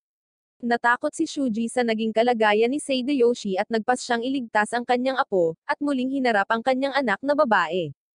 Ito ang pagtatagpo na naaalala ni Shirogane mula sa kanyang pagkabata kasama ang lolo ni Mas Arrow. Isang araw, tinawagan ni Seidayoshi si Shuji mula sa kanyang nayo ng Kirogap kung saan nagmula si Iryo at ang iba pang mga puppeteer. Sinabi niya na nagkaroon ng outbreak ng sopa sa nayon, at kung gusto niyang iligtas ang mga ito, dapat siyang pumuntang mag-isa nang hindi nagpapalam sa iba. Nagmamadali si Shuji sa nayon at nauwi sa pakikipaglaban sa kanya. Inihayag niya na gusto niyang mag-eksperimento sa download ng theory ng tao sa kanyang anak na si Mas Arrow. Nagpasya siyang kumuha ng inspirasyon mula sa kanyang mga mithiin, kina Black Zetsu at Madara, at ginampanan ang papel ng isang tunay na buhay na puppeteer kung saan kinokontrol niya ang buhay ng kanyang mga adoptive na magulang pati na rin ang kanilang nag-iisang anak na babae upang siya ay lumaki na tapat kay Mas Arrow. Pagkatapos nito, plano niyang buhayin ang sarili sa katawan ni Mas Arrow, at ganoon din, makakakuha siya ng isang malusog na katawan pati na rin ang yaman ni Shuji sa kabuuan. Gayunpaman, ang planong ito ay may isyu nang si Shuji ay lumabas na buhay, at siya ay naglunsad ng isang pag-atake sa kanya kapag siya ay nagda-download ng kanyang mga alaala sa loob ng isang batang Mas Arrow, at itinigil ang proseso sa kalagitnaan. Pagkatapos nito, hinawakan niya ito at tumalon sa loob ng isang tangke ng sulfuric acid at sinunog ang mga ito. Ngunit nagtagumpay si Shuji na mabuhay muli, ngunit sa pagkakataong ito ay kalahating tao lamang kumpara sa dati. Matapos magpakita ang lahat ng alaalang ito, bumalik si Mas Arrow sa kanyang katinoan at nakipag-usap kay Shuji. Ngunit pagkatapos ay tumayo ang isang lalaki mula sa madla at nagsabing may nawawalang mahalagang punto sa kwento ng bata, at iyon ang nangyari kay Jang. Pagkatapos nito, isiniwalat niya na siya talaga si Jang, na nagpasya na buhayin si Fiona sa pamamagitan ng pagtunaw ng kanyang buhok sa akid at pagpapainom nito sa isang babae. Ngunit pagkatapos ay napagtanto niya na siya ay tumanda na at dinukot ang isang batang lalaki mula sa isang kalapit na nayon, at ginawa ang eksperimento sa kanyang sarili at muling nabuhay sa katawan ng batang lalaki. Pagkatapos nito, bumalik siya sa nayon upang hanapin si Fiona para kunin ang kanyang buhok dahil ito lang ang tunay na parte ng katawan na ginamit niya kay Fiona sa paggawa ng manika. Ngunit sa kanyang paglalakbay, nakilala niya ang isang batang babaeng Shirogane na nagngangalang Angelina, at nagpasya siyang lumaki sa tabi nito at magsaya sa kanyang oras. Ngunit muli niyang inilayo ang kanyang babae nang malaman niyang nagpakasal si Fiona sa isang Japanese na lalaki sa ibang bansa. Iyon ay kapag nagpasya siyang bisitahin sila bilang din upang may sagawa ang kanyang paghihiganti, at maging anak ni Shuji at Angelina na si Seidayoshi. Bukod sa lahat ng ito, siya rin ang faceless na Shirogane na lumikha sa Shirogane O, at narito ngayon para bawiin si Masero. Pagkatapos nito, nag-iisang natalo niya si Guy at ang lahat ng iba pang mga puppeteer na naruroon sa silid, at pagkatapos ay lumipad palabas sa isang airship pagkatapos dukutin si Shirogane. Sinabihan niya si Masero na makipaglaro sa kanya, kung saan kung mabawi niya si Shirogane mula sa kanya, maaari niyang panatilihin ito at mamuhay ng masaya, or kung hindi, sa halip ay sasakupan niya ang kanyang katawan at mamuhay ayon sa gusto niya. Bumalik sa gusali, pinuntahan ni Masero ang kanyang lolo, na huminga ng kanyang huling hininga at naging bato pagkatapos magbigay sa kanya ng ilang nakapagpapatibay na salita. Nang mawala ang kanyang lolo, nakipagtulungan si Masero kay Guy at sa iba pang mga puppeteer na naruroon, at inaliw nila siya. Sa sandaling iyon, ang ilan sa mga normal na tao ay nagsimulang magkaroon ng sakit at bumagsak sa lupa. Sinabi ni Guy na ito ay Sopa Syndrome, at dahil doon, nagbukas ang TV sa silid, at nakita namin ang faceless Shirogane na nagpapalabas sa balita, na nagpapakilala sa kanyang sarili bilang Deo. Pagkatapos ay nagpadala siya ng maraming malalaking papel na manika sa buong mundo na nagsimulang kumalat ng Sopa Syndrome. Sinabi niya na ang katapusan ng sangkatauhan ay narito na, at sa lalong madaling panahon ay hindi na nila kailangang mag-alala tungkol sa anumang bagay dahil lahat sila ay isa-isang masasawi.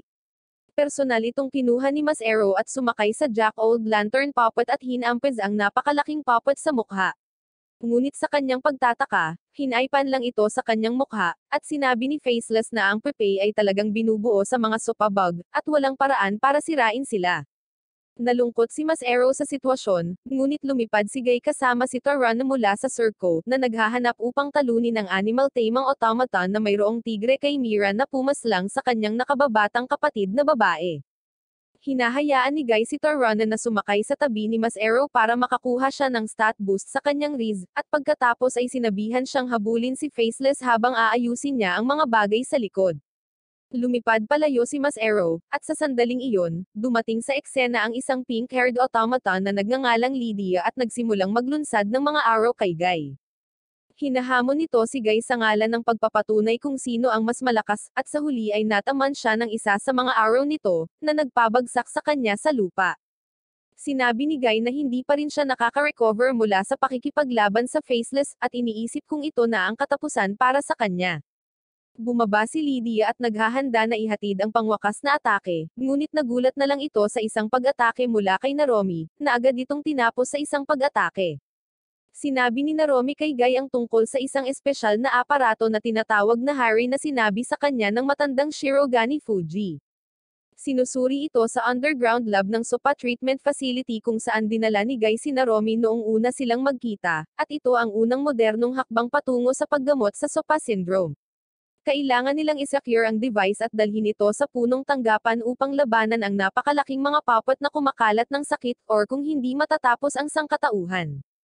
Sa pamamagitan nito, nagsimula silang lumipad patungo sa pasilidad ng pananaliksik. Samantala, inayos ng Faceless ang tatlong natitirang sinaunang puppet at ginawa itong katatawanan para sa iba pang mga automaton. Nakarating din si Naromi at Guy sa ospital at doon nakipagkita kay Monica. Sinabi niya sa kanila na si Iryo at ang kanyang puting buhok na kaibigang lalaki ay naroon na, at nilalabanan nila ang mga automaton. Lumipad sina Naromi at Guy at nagsimulang makipaglaban sa isang fleet ng ilang random na automaton, habang naglalakad si Monica sa loob ng institute kasama ang isa sa mga bata na nakatira doon na tinatawag na Tom. Sa loob, nakatagpo sila ng isang automaton na nagngangalang Gambler Jones, at nagsimula silang makipaglaban sa isa't isa. Kinuha ni Jones na bihag si Tom at pinilit si Monica na makipaglaro sa kanya. Kasama sa mga laro ang ilang pangunahing pagsusugal tulad ng pagtaya sa mga coin flip at roulette, at natalo dito lahat ni Monica, na hinayaan niya si Jones na bihisan siya bilang isang payaso. Ngunit sa huli, nagawa niyang manalo ng isang coin flip at pinatamaan siya ng isang malakas na suntok sa mukha nito, dahilan para mapahamak siya sa sarili habang ang ilan sa kanyang manipis-infused na dugo ay humahalo sa kanya. Sa kabilang banda, ang tatlong sinaunang automaton ay itinalaga upang pakainin ang kanilang bihag na si Eleanor, at kapag sila ay naglalakad, napansin nilang napakahawig niya ang kanilang orihinal na lumikha na si Lady Fiona, at nagsimula silang kumanta para sa kanya. Ngunit sa lalong madaling panahon, inutusan sila ni Faceless na pumunta sa pasilidad ng pananaliksik upang sirain si Harry, at sinabi sa kanila ni Eleanor na itigil ang pagpaslang sa mga tao kung gusto nilang mapasaya ang iba. Napili si Pantaloni para sa misyong ito, at ipinadala siya sa site kasama ng ilang iba pang modernong automaton. Samantala, nagawa ni Iryo at ng kanyang partner na Shirogane na iligtas ang isang nurse at ilan sa mga bata sa loob ng pasilidad. Nakipaghiwalay ang Shirogane sa kanila upang labanan ang isang malakas na automaton, habang nagpa siya si Iryo na tumakas. Ngunit sa kanyang paglabas, nakasalubong niya si Pantaloni, na nagpa siya na palayain siya sa pag-asang mapasaya ang isang Eleanor. Sa kasamaang palad para sa kanya, nagpa siya si Iryo na magpakatatag sa maling sandali at hinahamon siyang makipag-away. Nagpapatuloy ang kanilang laban para sa ilang panel habang sinusubukan ni Iryo na gumawa ng kaunting pinsala, ngunit ang lahat ng kanyang mga pagtatangka ay nagre-resulta sa kanya na matusok sa kanyang tiyan at naipit sa kanyang papel na parang butiki. Sa huli, itinaya ni Iryo ang lahat ng kanyang mga lakas sa pagpapakain ng ilan sa kanyang dugo kay Pantaloni sa pag-asang mapahamak siya sa sarili gamit ang kaunting akid na mayroon siya sa kanyang dugo. Salamat sa kanyang mga puting buhok, nagawa niyang putulin ang braso ni Pantaloni at naparalisado siya, ngunit nagawa pa rin ni Pantaloni na ilunsad ang kanyang panghuling pag-atake, ngunit nagpas siyang hindi itama dahil sa pagsasalita ni Eleanor ng no talk jutsu mula kanina. Sa pamamagitan nito, nagawa ni Iryo na makatakas sa kanyang buhay. Sa kabilang banda, ang maputing buhok na kaibigan ni Iryo na si George ay nakikipaglaban sa isang automaton na idinisenyo ayon sa kanyang sarili. Ang automaton ay higit na mahusay sa build at may mga materyales at ganap na itinatapon si George. Ngunit sa huli, sa kapangyarihan ng plot armor at pagkakaibigan, nagtagumpay din siya upang talunin ito. Ngunit ang lahat ng ito ay dumating sa halaga ng kanyang sariling robotak na buhay. Habang nagsisimulang maglaho ang kanyang buhay, lumakad si Iryo sa tabi niya, at nakapagpalitan sila ng ilang salita bago tuluyang nagpaalam.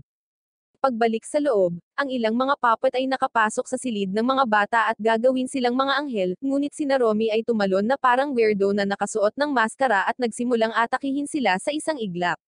Matapos talunin ang lahat ng NPC doon, tinanong niya ang nurse tungkol sa Harry, at sinabi nito sa kanya na nasa basement iyon, na mapupuntahan nila sa pamamagitan ng pagdaan sa hagdanan sa likod niya. Samantala, ang mga mananaliksik at mga doktor sa ilalim ng lupa ay nakatayo sa paligid ng Harry, at ipinaliwanag na naglalabas ito ng isang espesyal na magnetic wave na maaaring magpawalang bisa sa mga automaton ng sopabug. Ngunit habang nagsisimula ng maubos ang mga enerhiya, nagsisimula ring lumiit ang protective radius ng wave, at dalawang mid-boss level na automaton ang matiyagang naghihintay na maubos ito upang makapaglaro sila ng ilang bagay kasama ang mga mananaliksik. Sa kalaunan ay nakarating sina Naromi at Monica sa Harry, ngunit nalaman nila na ibinabana ng mga Pepe ang lahat ng mga mananaliksik, at pareho silang naghiwalay upang talunin ang mga automaton. Ibinagsak ni Naromi ang kanyang kalaban sa isang iglap, ngunit ang kaaway ni Monica ay lumalabas na may mga tricks na ginagawang imyon sa kung fu at karatake. Ito ay tinatawag na Blum Blow Mo, at humarap ito sa kanya gamit ang kanyang talem at pinutol ang kanyang braso sa isang iglap. Sa pagbagsak ni Monica, talagang galit si Naromi at sa halip ay nagsimulang makipaglaban sa Pepe. Ngunit na para bang kulang siya sa mga selula ng utak upang i-proseso ang nangyari, ginagamit niya ang mga pag-atake ng kung fu at karate upang labanan ito, at sinimulan din siyang madaig ng automaton. Kapag ang kanyang tanging quirk ay napatunayang walang silbi, si Naromi ay kumuha ng inspirasyon mula sa kanyang master, ang matanda noon. Ang balangkas ay nagparumi sa kanya, at gumamit ng talk no jutsu sa kanyang sarili upang mapagtanto na mayroon siyang mga robotic limbs mula sa mga puppet ng kanyang mga nahulog na kaibigan. Binasag niya ang core ng automaton gamit ang isang malakas na suntok ng enerhiya. Habang nangyayari ang lahat ng ito sa underground, naiwan si Guy na mag-isa para harapin ang fleet ng mga automaton. Sa labas, nagpasya siyang manatiling nakatayo at ipagtanggol ang lugar kasama ang lahat ng mayroon siya. Siya ay patuloy na lumalaban tulad ng isang bayani, ngunit iyon ay maaari lamang pumunta sa malayo, at siya ay nagsisimulang matalo sa labanan. Sa lalong madaling panahon, mukhang kailangan nating magpaalam sa isa pang gwapong lalaki, ngunit pagkatapos ay si Pantaloni ay tumalon bilang ang tunay na tagapagligtas. Nagpasya siyang lumaban panig ng mga tao para mapasaya si Eleanor, at nakaramdam din siya ng salungatan tungkol sa kanyang mga desisyon. Pansamantala, nag-drill si Iryo sa gusali gamit ang isang train papay at iniligtas ang lahat ng naruroon, at sinigurado rin ang Harry. Pagkatapos nito, nag-charge siya at hinayaan si Naromi na sunggaban si Guy bago nagmamadaling lumabas. Nagpasya si Naromi na iligtas din si Pantaloni at pagkatapos ay tinulungan siya sa tren habang pabalik sila sa punong tanggapan. Kasabay nito, hinahabol ni Mas Arrow ang Faceless at ang kanyang airship ngunit natamba ito ng automaton na kilala bilang Harlequin. Nabangga siya malapit sa baybayin ng isang monasteryo sa France kung saan nanatili si Fauchelevs at pinapanatili ni si Eleanor, ngunit bago pa man makalakad sina Mas Arrow at Tarana, tinambangan sila ng Chimera tamang automaton. Sinabi ni Tarana na haharapin niya siya at hahayaan si Mas Arrow. Sa loob, si Mas Arrow ay natagpuan ni Colin, na iniisip pa rin ang tungkol sa utos ni Eleanor na huwag tapusin ang mga tao, at sinubukan niya si Mas Arrow para sa kanyang mga dahilan upang iligtas siya. Ginagamit ni Mas Arrow ang kanyang wizard magic at talk no jutsu at hinayaan siyang bitawan siya, ngunit tinambangan sila ng mga android na mga recreation ng dating Shirogane OS ng Faceless. Sinipa ng mga android si Colin, tinawag siyang basura, ngunit hinawakan siya ni Mas Arrow at pinakalma sa kanyang mga salita. Nagpa siya ang mga android na kunin si Mas Arrow, ngunit tinulungan siya ni Colin, at nagawa nilang makatakas pababa sa isang espesyal na silid. Sa sandaling mock-ababa, ipinaliwanag ni Colin na ang Android at Shirogane ay nilikha sa pamamagitan ng pag-iingat sa mga orihinal na katawan sa isang sleeping capsule, at pagkatapos ay gumagamit ng mekanismo sa pag-download ng utak upang ilipat ang mga alaala sa mga bagong robotic na katawan. Ang silid kung saan sila napadpad ay ang lugar kung saan inilalagay ang mga orihinal na katawan, at dahil doon, sinimulan nilang guluhin ang mga sistema upang magising silang lahat. Pansamantala, pumasok ang mga android, at sinimulan nilang labanan sina Mas Arrow at Colin at pinamamahalaang makuha sila sa huli. Ngunit sa sandaling iyon, ang mga kapsule ay bumukas, at ang lahat ng mga android ay nagsimulang mabalisa, tinitingnan ang kanilang orihinal na mga lumang katawan at nagpasyang tapusin ang kanilang mga sarili sa halip na tanggapin na sila ay magiging ganoon ang mukha. Kapag naayos na ang lahat, nagpasalamat si Mas Arrow kay Colin at nagmamadaling lumabas ng silid at nakasalubong si Faceless. Samantala, buong tapang na nilalabanan ni Tarana ang automaton tamer, na malinaw na nangangahulugang tumatakbo siya para sa kanyang buhay, tulad ng dapat niyang gawin. Sa kalaunan ay tumakbo siya sa loob ng isang malaking bulwagan kung saan siya ay iniligtas ni Arleno. Nagpasalamat siya sa kanya at ngumiti para sa kanya, na nagpaikot sa kanyang mga gamit. Sinabi niya na ito ay talagang kakaibang pakiramdam at pagkatapos ay hinahayaan siyang magpatuloy sa pagtakbo ng mabilis. Sa kalaunan, tumakbo si Tarana sa loob ng isang malaking silid, at nagawang mahulog sa isang hukay na puno ng pinakamalakas at pinakamabangis na chimera na nilikha ng automaton. Mukhang ito na ang katapusan para sa kanya, ngunit pagkatapos ay naalala niya na siya ay isang mahalagang karakter sa plot, at gumagamit siya ng biglaang power-up na cheat skill para hikayatin ang sarili at gamitin ang Conqueror's Hockey sa Chimera para paamuhin silang lahat. Pagkatapos noon, lumabas siya at iniharap ang kanyang mga Chimera sa Tamer Automaton at winasak din ang lahat ng mahihina niyang hayop. Pansamantala, ipinapasiyo ni Faceless kay Arleno si Eleanor sa kanyang punong tanggapan at sa iba pang mga automaton. Mukhang nababalisa din siya sa kanila gaya ng nararamdaman ng ibang babae sa ilang mga estranghero. Ngunit pagkatapos ay tinawag siya ni Faceless sa kanyang silid at pinaupo siya sa isang upuan at ginapos siya. Sinabi ni Eleanor sa kanya na hindi siya maaaring takutin siya, ngunit pagkatapos ay ipinakita niya ang kanyang footage ni Mas Arrow at Tarana na nasa problema, at siya ay sumuko kaagad. Sa paglaon, inihatid niya siya sa labas kasama ang kanyang pinakamalakas na mga automaton upang makita si Mas Arrow, at ibigay sa kanya ang kanyang katawan.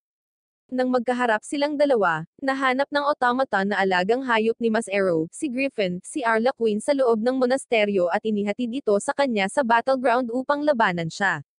Sinabihan ni Faceless si Harlequin na kunin si Eleanor at ipinadala ang kanyang tatlong puppet sina Dame Antina, Captain Grey Zeno, at Brelep para hulihin siya.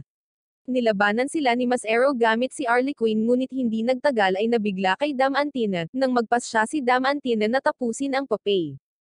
Ngunit upang iligtas ang kanyang sarili, tumalon si Colin at hinarap siya palayo. Sinabi niya kay Mas Arrow na siya na ang bahala kay Dame Antina at sinabihan itong tumutok sa laban sa hinaharap. Sa kabilang banda, si Torana ay tumakbo sa isang kakaibang hitsura ng space rocket at nagtataka kung sino ang nagdisenyo nito. Sa sandaling iyon, dumating bigla si Arlino upang ipaliwanag na bahagi ito ng plano ni Faceless kung saan gusto niyang dalhin si Eleanor sa tabi niya sa isang space station na na-hijack niya, salamat sa Sopa Syndrome.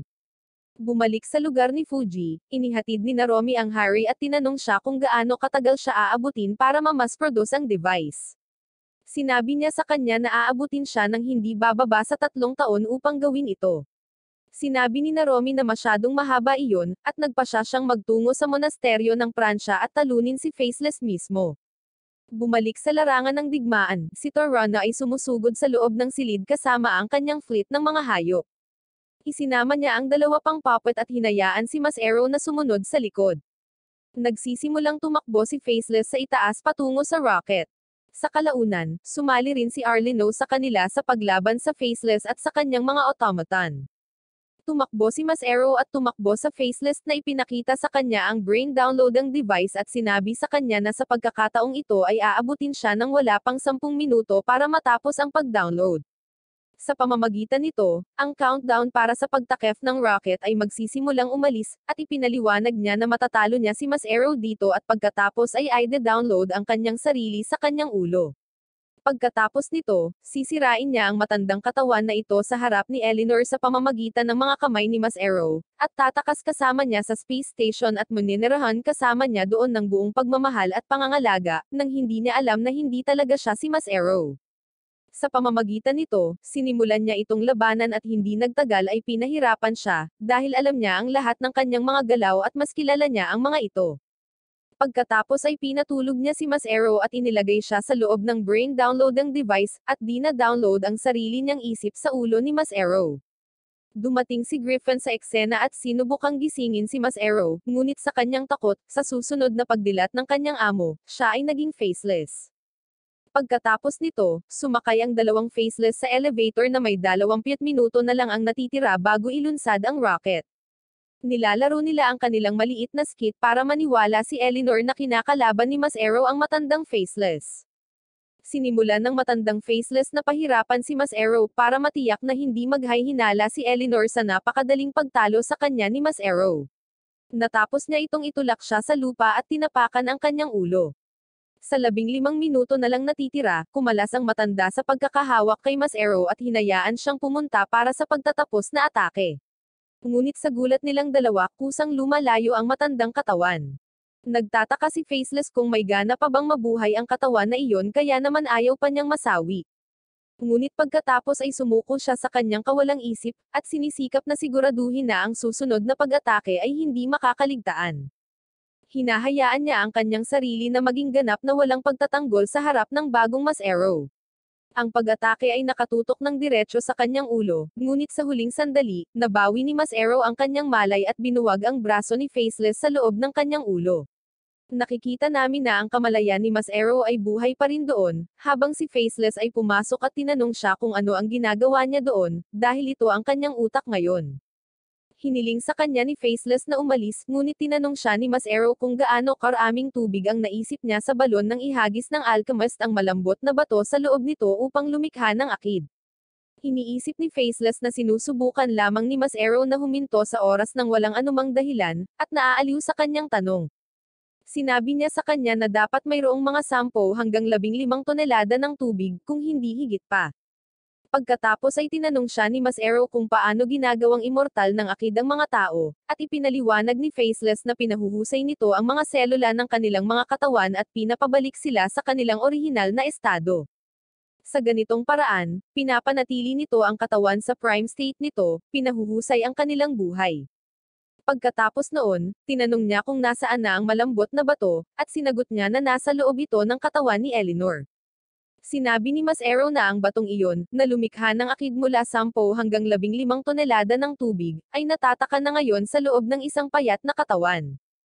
Bilang isang Shirogane, ang kanyang dugo ay dapat na ang pinakamakapangyarihang akid na mayroon, at nainom na niya ito dati, na nangangahulugan na pagkatapos na ma-download ang dayuhang data sa kanyang isipan, tinatrato na ito ng kanyang katawan na parang isang sakit at bumabalik sa orihinal nitong estado.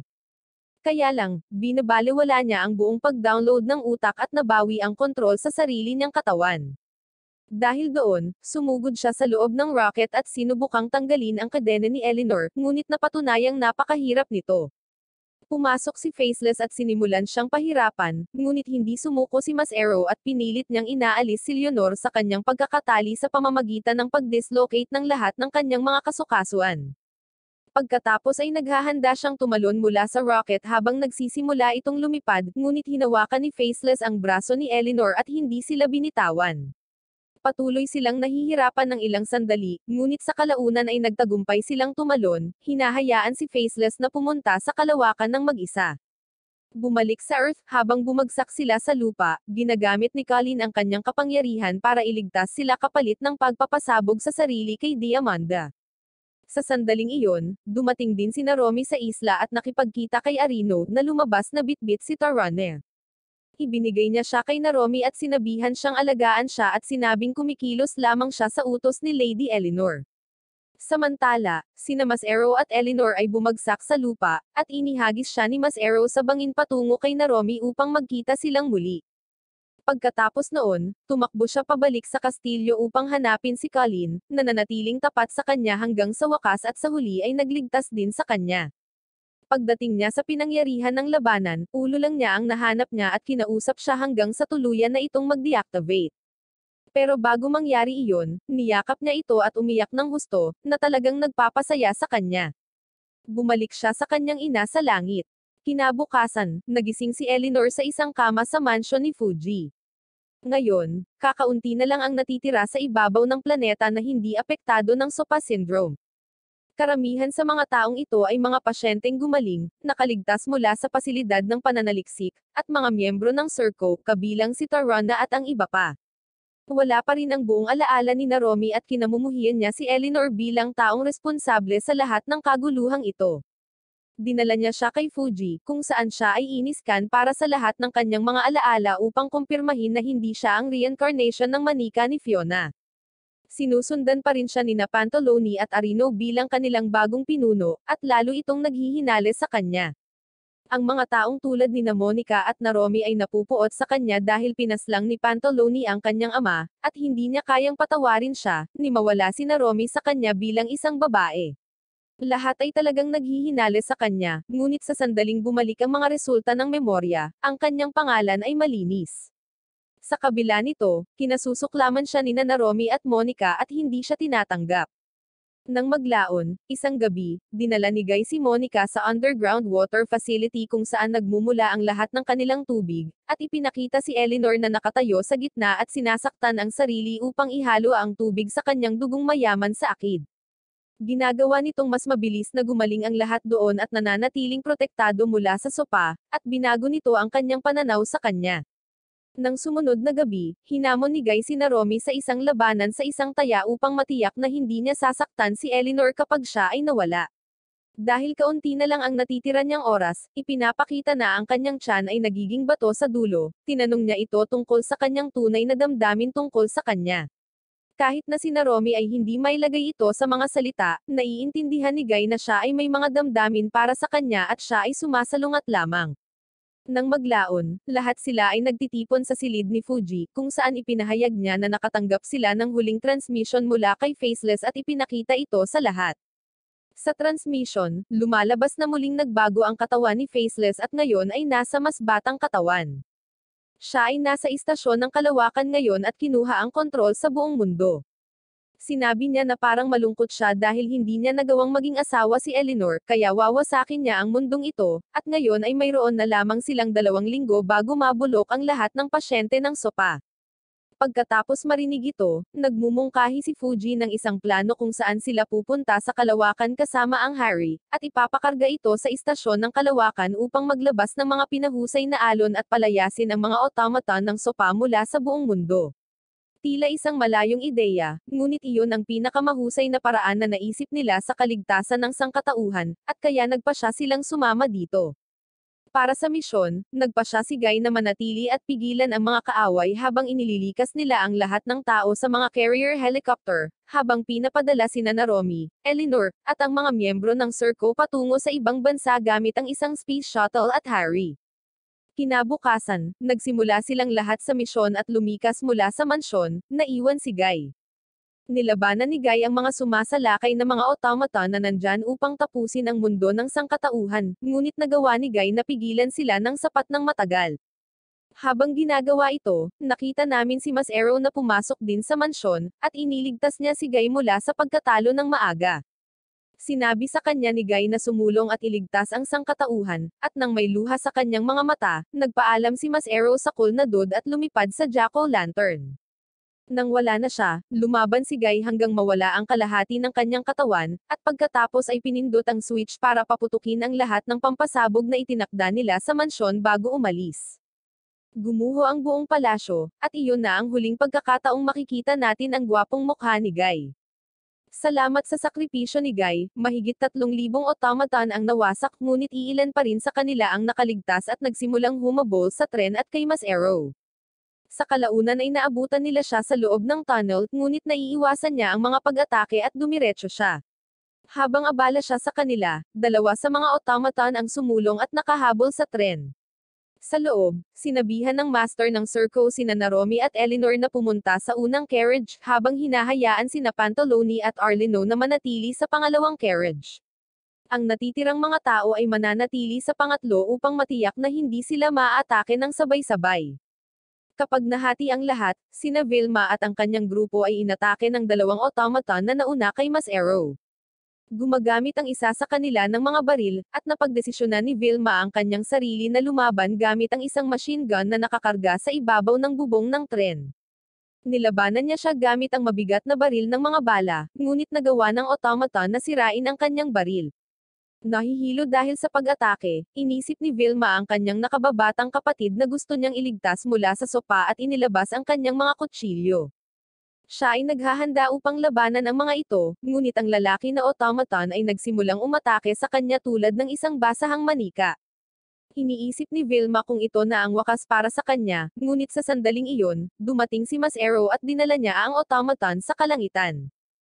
Sa pamamagitan nito, nagiging 1 versus 1 ang laban, at sa bawat huling patak ng lakas sa kanyang katawan, inihagis ni Vilma ang kutsilyong hinaluan ng dugo ni Eleanor mula sa una nilang pagkikita at tinamaan ang automaton sa gitna ng noo nito.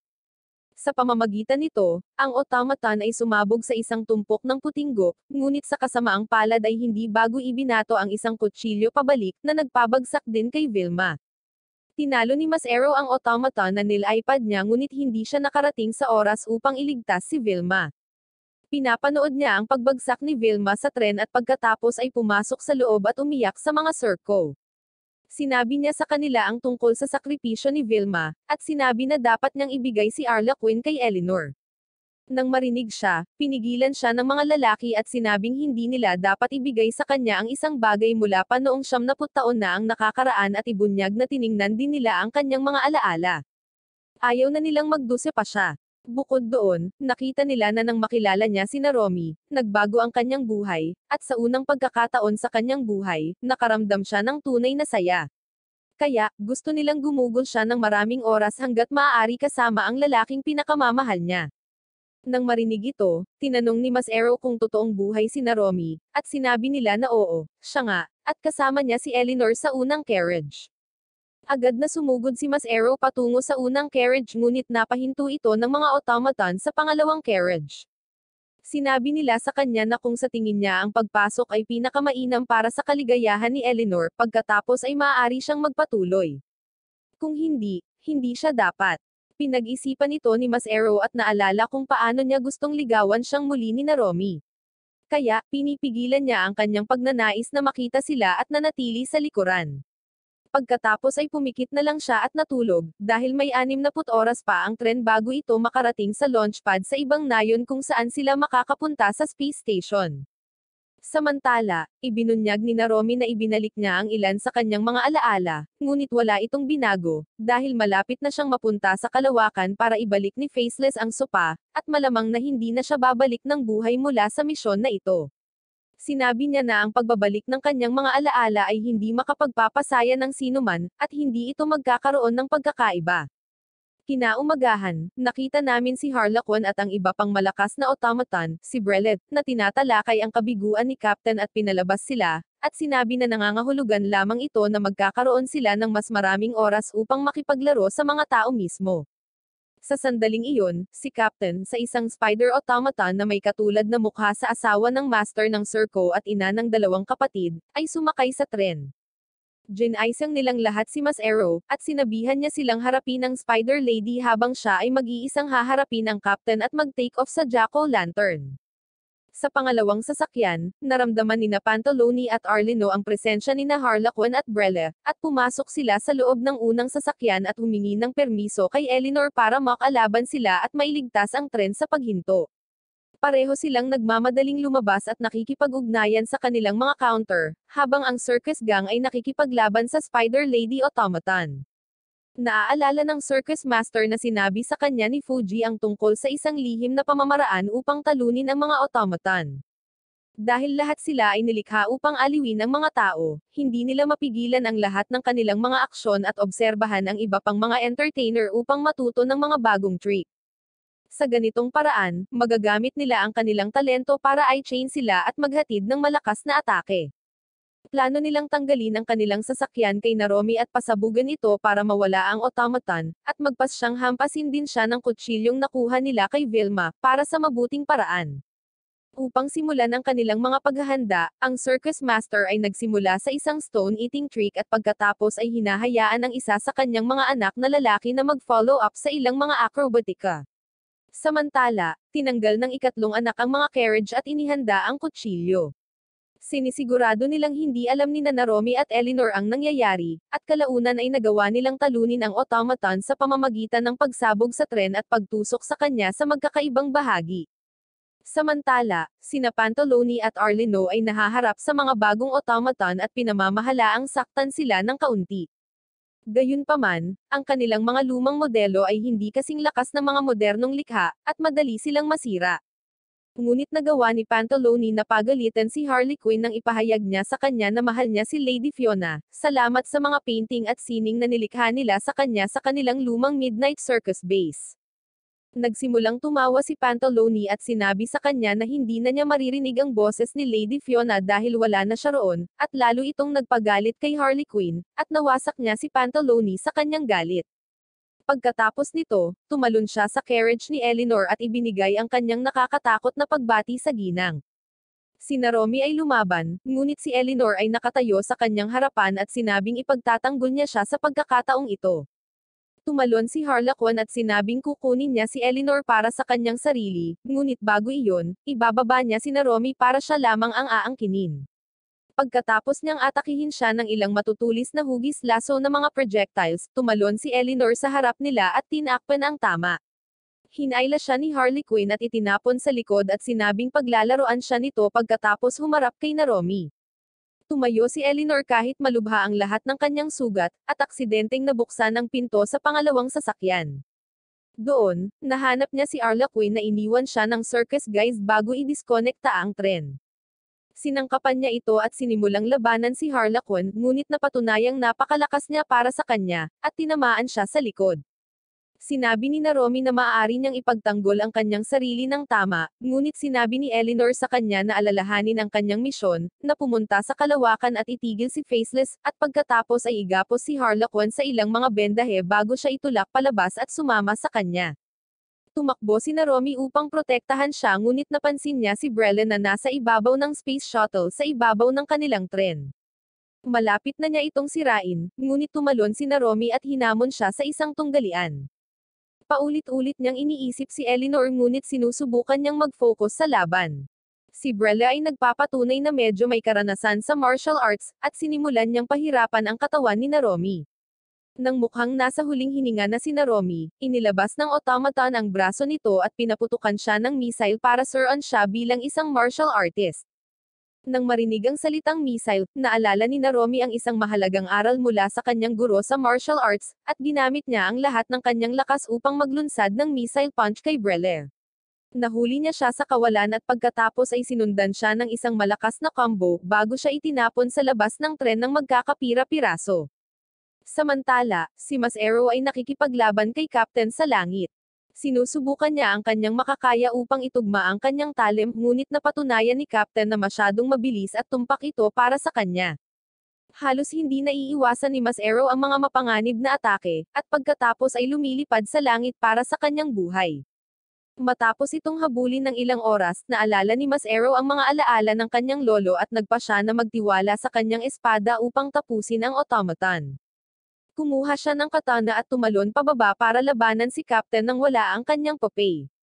Ang kanilang mga espada ay nagsasalpukan ng ilang beses, ngunit pagkatapos ay ginamit ni Mas Arrow ang kapangyarihan ng plot armor upang tipunin ang lahat ng kanyang lakas at putulin ang espada, at katawan ni Captain sa isang mabilis na hampas bago siya ganap na lansagin sa isang follow-up.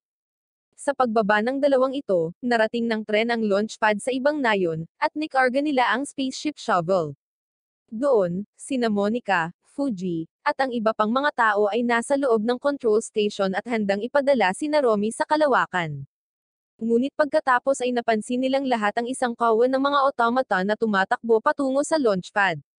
Nagtataka sila kung paano nila paprotektahan ang misyon ngayon, ngunit tumayo si Naromi at nagpas siyang labanan silang lahat ng mag-isa. Sinimulan niyang labanan ang mga ito tulad ng isang kulay abo na oso, ngunit nakaramdam siya ng pagkabalisa. Iniisip niya na para sa kanila iyon, ngunit pagkatapos ay napansin niyang walang umaatake sa kanya mula sa likuran. Para sa ilang kadahilanan, ang kanyang likod ay protektado, at napansin niya na may isang tao, isang puppeteer, ay naruroon at nakikipaglaban sa tabi niya. Ang taong ito ay lumabas na walang iba kundi si Mas Arrow, at magkasama silang dalawa na namamahala upang talunin ang lahat ng mga automaton na umaatake sa kanila. Kapag natapos na ang laban, tumalikod si Naromi upang pasalamatan ang kanyang tagapagligtas, ngunit nagulat siya nang mag-click si Mas Arrow sa isang larawan niya na may maliwanag na flash at luha sa kanyang mga mata. Pagkatapos noon, hinayaan niya ang Griffin na magsalita bilang kapalit niya kaya hindi alam ni Naromi kung sino talaga siya. Pagkatapos ay sinabi ni Mas Arrow sa kanya na ginamit niya ang napakaliwanag na flash na ito para mabulag siya ng ilang panahon, at gusto niyang pumunta sa kalawakan sa halip na siya. Sinabihan ni Mas Arrow si Naromi na pumunta at paligayahin ang babaeng tunay niyang minamahal at kung hindi, maghihiganti at magsisisi lang ang lahat sa kanilang puso pagkatapos ng lahat ng ito. Kaya naman gusto niyang pumunta siya at iligtas si Eleanor. Bukod pa riyan, mas well-equipped siya para gamutin ang Supa syndrome kaya dapat niyang ibalik ang utak niya sa kanyang babae. Pagkatapos nito, pumunta siya sa space station at sumakay sa shovel. Bago pumasok sa loob, nakipagkita siya kay Tarana, na halatang may nararamdaman para sa dakilang si Mas Arrow. Umiiyak siya at sinabihan siya na huwag pumunta, dahil gusto niyang gumugol ng mas maraming oras sa kanya at maging mas malapit na kaibigan. Sinabi ni Mas Arrow na kung ganoon, magkakasama silang magpipiknak sa susunod na linggo at may alam siyang paraan para makabalik. Pagkatapos, nagpaalam ito sa kanya at pumasok sa space shuttle. Samantala, si Eleanor ay pinasuot ng wedding gown ni Harlequin habang siya ay walang malay, at inilayo na rin niya si Harlequin mula sa kanya. Hinahabol niya ito habang tumatakbo ito sa unahan at pakiramdam niya ay matamlay at mahina ang pakiramdam niya. Nagsisimula ring maging itim ang kanyang buhok, habang napapansin niya na ito ay dahil sa kakulangan ng dugo at akid sa kanya. Sa kalaunan, narinig ni Harlequin ang boses ng isang sanggol na umiiyak, at pumasok siya sa loob ng isang simbahan upang makita ang isang pari na may hawak na isang maliit na sanggol sa kanyang mga bisig. Nagpa siya si Harlequin na kainin ang sanggol, ngunit tumalon si Eleanor at pinoprotektahan ito. Dahil dito, nataman din siya ng isa sa kanyang mga pag-atake. Ang automaton ay nagsimulang maglakad pasulong upang angkinin ang kanyang tagumpay, ngunit sa sandaling iyon, pumasok si Naromi na parang demonyo at nagsimulang maglakad patungo sa automaton. Sinubukan ni Harlequin na magpatawag ng ilang kidlat upang gawing karne ng barbecue si Naromi, ngunit salamat sa kanyang pagkabulag, ang iba pang mga pandama ni Naromi ay tumalas, at pinamamahalaan niyang tiyak na mabali ang sungay ni Harlequin at itigil ang pag-atake. Pagkatapos ay sinundan niya ito ng isang malakas na combo at pinabagsak siya. Pagkatapos noon, nag-walkout si Naromi kasama si Eleanor at nagtapat sa kanya, at humingi ng tawad sa kanya dahil sa pagiging masungit sa kanya kanina. Unti-unti niyang nababalik ang kanyang paningin, at habang lalo siyang umiiyak at mas minamahal siya, si Eleanor ay nagsimulang umiyak din. Matapos ang maraming henerasyon ng paghihiwalay, sina Bayan at Fiona ay muling magkasama sa reincarnation na ito. Sa di kalayuan, nakita namin si Arlino na nakahawak sa ulo ni Pantaloni at nakatingin sa masaya at nakangiting mukha ni Eleanor na nakasandal sa pader ang kalahating nawasak na katawan. Pareho silang nakaramdam ng matinding kagalakan nang mapagtanto nila ang layunin ng kanilang pag-iral para makita ang mukha ni Lady Fiona na nakangiti. Sa paglalahad ng masayang kwentong ito sa Earth, nakarating si Mas Arrow sa istasyon ng kalawakan at pumasok upang matagpuan ang sarili sa parang Earth na kapaligiran na may mga lumang gusali at maraming manikang Fiona doon. Ang Faceless or Bayan na orihinal na tawag sa kanya, ay lumabas at ipinahayag na binuhay niya ang kanyang sarili sa isang clone body na nilikha niya mula sa mga cell ng kanyang orihinal. Ngayong nabigo siyang gawing kanya si Eleanor, gusto na lang niyang sirain ang mundong ito at matapos na ito. Habang tinitingnan niya ang paghihirap ng iba mula sa kanyang langit dito, na naririnig ang kanyang mga salita, si Mas Arrow ay bumagsak sa lupa at nagmakaawa sa kanya na sabihin sa kanya kung paano itigil at gamutin ang Sopa Syndrome.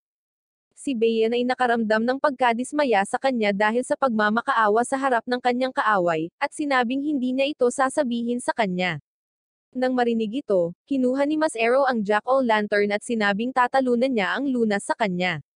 Sa kasong iyon, pagkatapos ay kinuha ni Bayan ang kanyang sariling papel, na lumabas na isang puting Harlequin, at sinabi na ito ay mas malakas kaysa sa modelo ng kanyang kapatid. Pareho silang nagsimulang mag-away, at gaya ng inaasahan, madaling natalo ni Bayan si Mas Arrow. Sa kanilang labanan, tinanong niya siya kung bakit niya hinayaang maaga ni Naromi si Eleanor, at sa pagkakaroon ng sariling alaala sa kanyang isipan, malamang na napagtanto niya na ang pagmamahal niya sa kanya ay higit pa sa pagmamahal ng isang ina or isang nakatatandang kapatid na babae. Habang siya ay 5 beses na mas mabagal kaysa sa isang normal na tao, madali lang itong lumaki at naging boyfriend niya at pinakasalan siya. Nang marinig ang lahat ng ito, sinimula ni Mas Arrow na tanungin ang kanyang mga aksyon ngunit pilit na lumalaban, at sinabing si Naromi ang unang nagmahal sa kanya. Ito ay talagang nagpapagalit kay Bayan, dahil minahal din siya nito noong nakaraang mga taon. Pagkatapos ay hinawakan niya ito sa kwelyo at nagpas siyang tapusin siya, ngunit isang Shirogane dog ang tumalon sa harap niya at siya mismo ang tumama. Nagpagulat ito sa lahat, at sa sandaling iyon ay narinig nila ang isang pamilyar na boses mula sa grupo ng mga manika ni Fiona na nakatayo sa sulok. Ito ay lumalabas na si Diamanda ay nagtatago doon sa lahat ng panahon, at siya ay tumalon at lumakad papunta kay Bayan. Sinabi niya na sa kanyang pakikipaglaban kay Colleen, sinabi niya sa kanya na mahal lang siya ng kanyang tagapaglikha bilang isang kasangkapan, at ito ay talagang nagpagalit sa kanya. Kaya narito siya ngayon para tanungin ang sarili niya kung mahal siya nito or hindi. Tinitingnan siya ni Bayan na may mga blankong mata at sinabing oo, mahal niya ito. Sinabi ng Griffin kay Mas Arrow na ito ang kanilang cue para tumakas, ngunit sinabi ni Mas Arrow na kailangan pa rin niya itong sabihin sa kanya ang tungkol sa lunas. Nagpakawala si Diamanda ng isang grupo ng mga paputok na oso at sinabing walang kikilos hanggat hindi niya sinasabi, at hiniling kay Bayan na sabihin sa kanya na mahal niya siya kaysa sa tunay na Fiona. Ngunit sinabi sa kanya ni Bayan na malaya siyang mahalin ang sino mang gusto niya at lansagin siya sa lugar. Dahil doon, naramdaman niyang pinagtaksilan siya at tinusok siya sa tagiliran at pinasabog ang kanyang oso, na naging sanhi ng pagkawala ng altitude ng buong space station at nagsimulang bumagsak patungo sa Earth. Ang kurso nito ay malapit sa lokasyon ni na Eleanor at Naromi, at sinabi ni Bayan na perpekto ito dahil isasama niya ito sa kanya. Si Mas Arrow ay nagsimulang magmakaawa sa kanya muli, at tinanong siya kung paano baguhin ang takbo ng falling station. Ngunit nainip si Bayan, at sinabihan si Mas Arrow na hanapin ang sagot sa kanyang mga tanong sa system. Sinabi ng system na hindi nila ito magagawa dahil nasira ang mga thrusters. Sinabi ni Mas Arrow na lalabas siya at aayusin ito mismo, ngunit sinabi ni Bayan na hindi ito posible dahil aabutin ng higit sa 3 oras upang maisuot lamang ang mga suit, at mayroon silang wala pang 45 minuto bago bumagsak. Tumangging sumuko si Mas Arrow, at sa pagtingin doon, naalala ni Bayan na ang kanyang pagkabata kasama ang kanyang nakatatandang kapatid at nagpa siya na tulungan siya. Gumagamit sila ng jack-o'-lantern at inayos ang thruster, at inilipat ang landas patungo sa dagat. Sinabi niya kay Mas Arrow ang tungkol sa paraan ng pagpapagaling sa SOPA syndrome. Lumalabas na kailangan lang nilang i-broadcast si Eleanor na kumanta sa mundo, at gagawin nito ang mga SOPA automation na simulan ang paggamot sa mga tao. Ibinabalik ang impormasyong ito sa Earth, at pinapagaling nila ang lahat. Pagkatapos ay hiniling niya kay Bayan na sumama sa kanya sa escape pod, ngunit sinabi ni Bayan na pinakamainam para sa kanya at sa lahat ng mga automaton na umalis sa Earth minsan at magpakailanman, at hayaan si Mas Arrow na umalis ng mag-isa. Pagkatapos noon, pinamamahalaan ni Mas Arrow at ng iba pa na iligtas ang Earth at pagalingin ang lahat mula sa SOPA syndrome, at pagkalipas ng 6 na taon, nakita namin sina Naomi at Eleanor na ikinasal sa isa't isa at gumagala sa mundo bilang isang naglalakbay na Circo. Samantala, si Mas Arrow ay nagsusuot ng bear suit para mag-advertise para sa Circo tulad ng ginawa ng kanyang idol na si Naomi.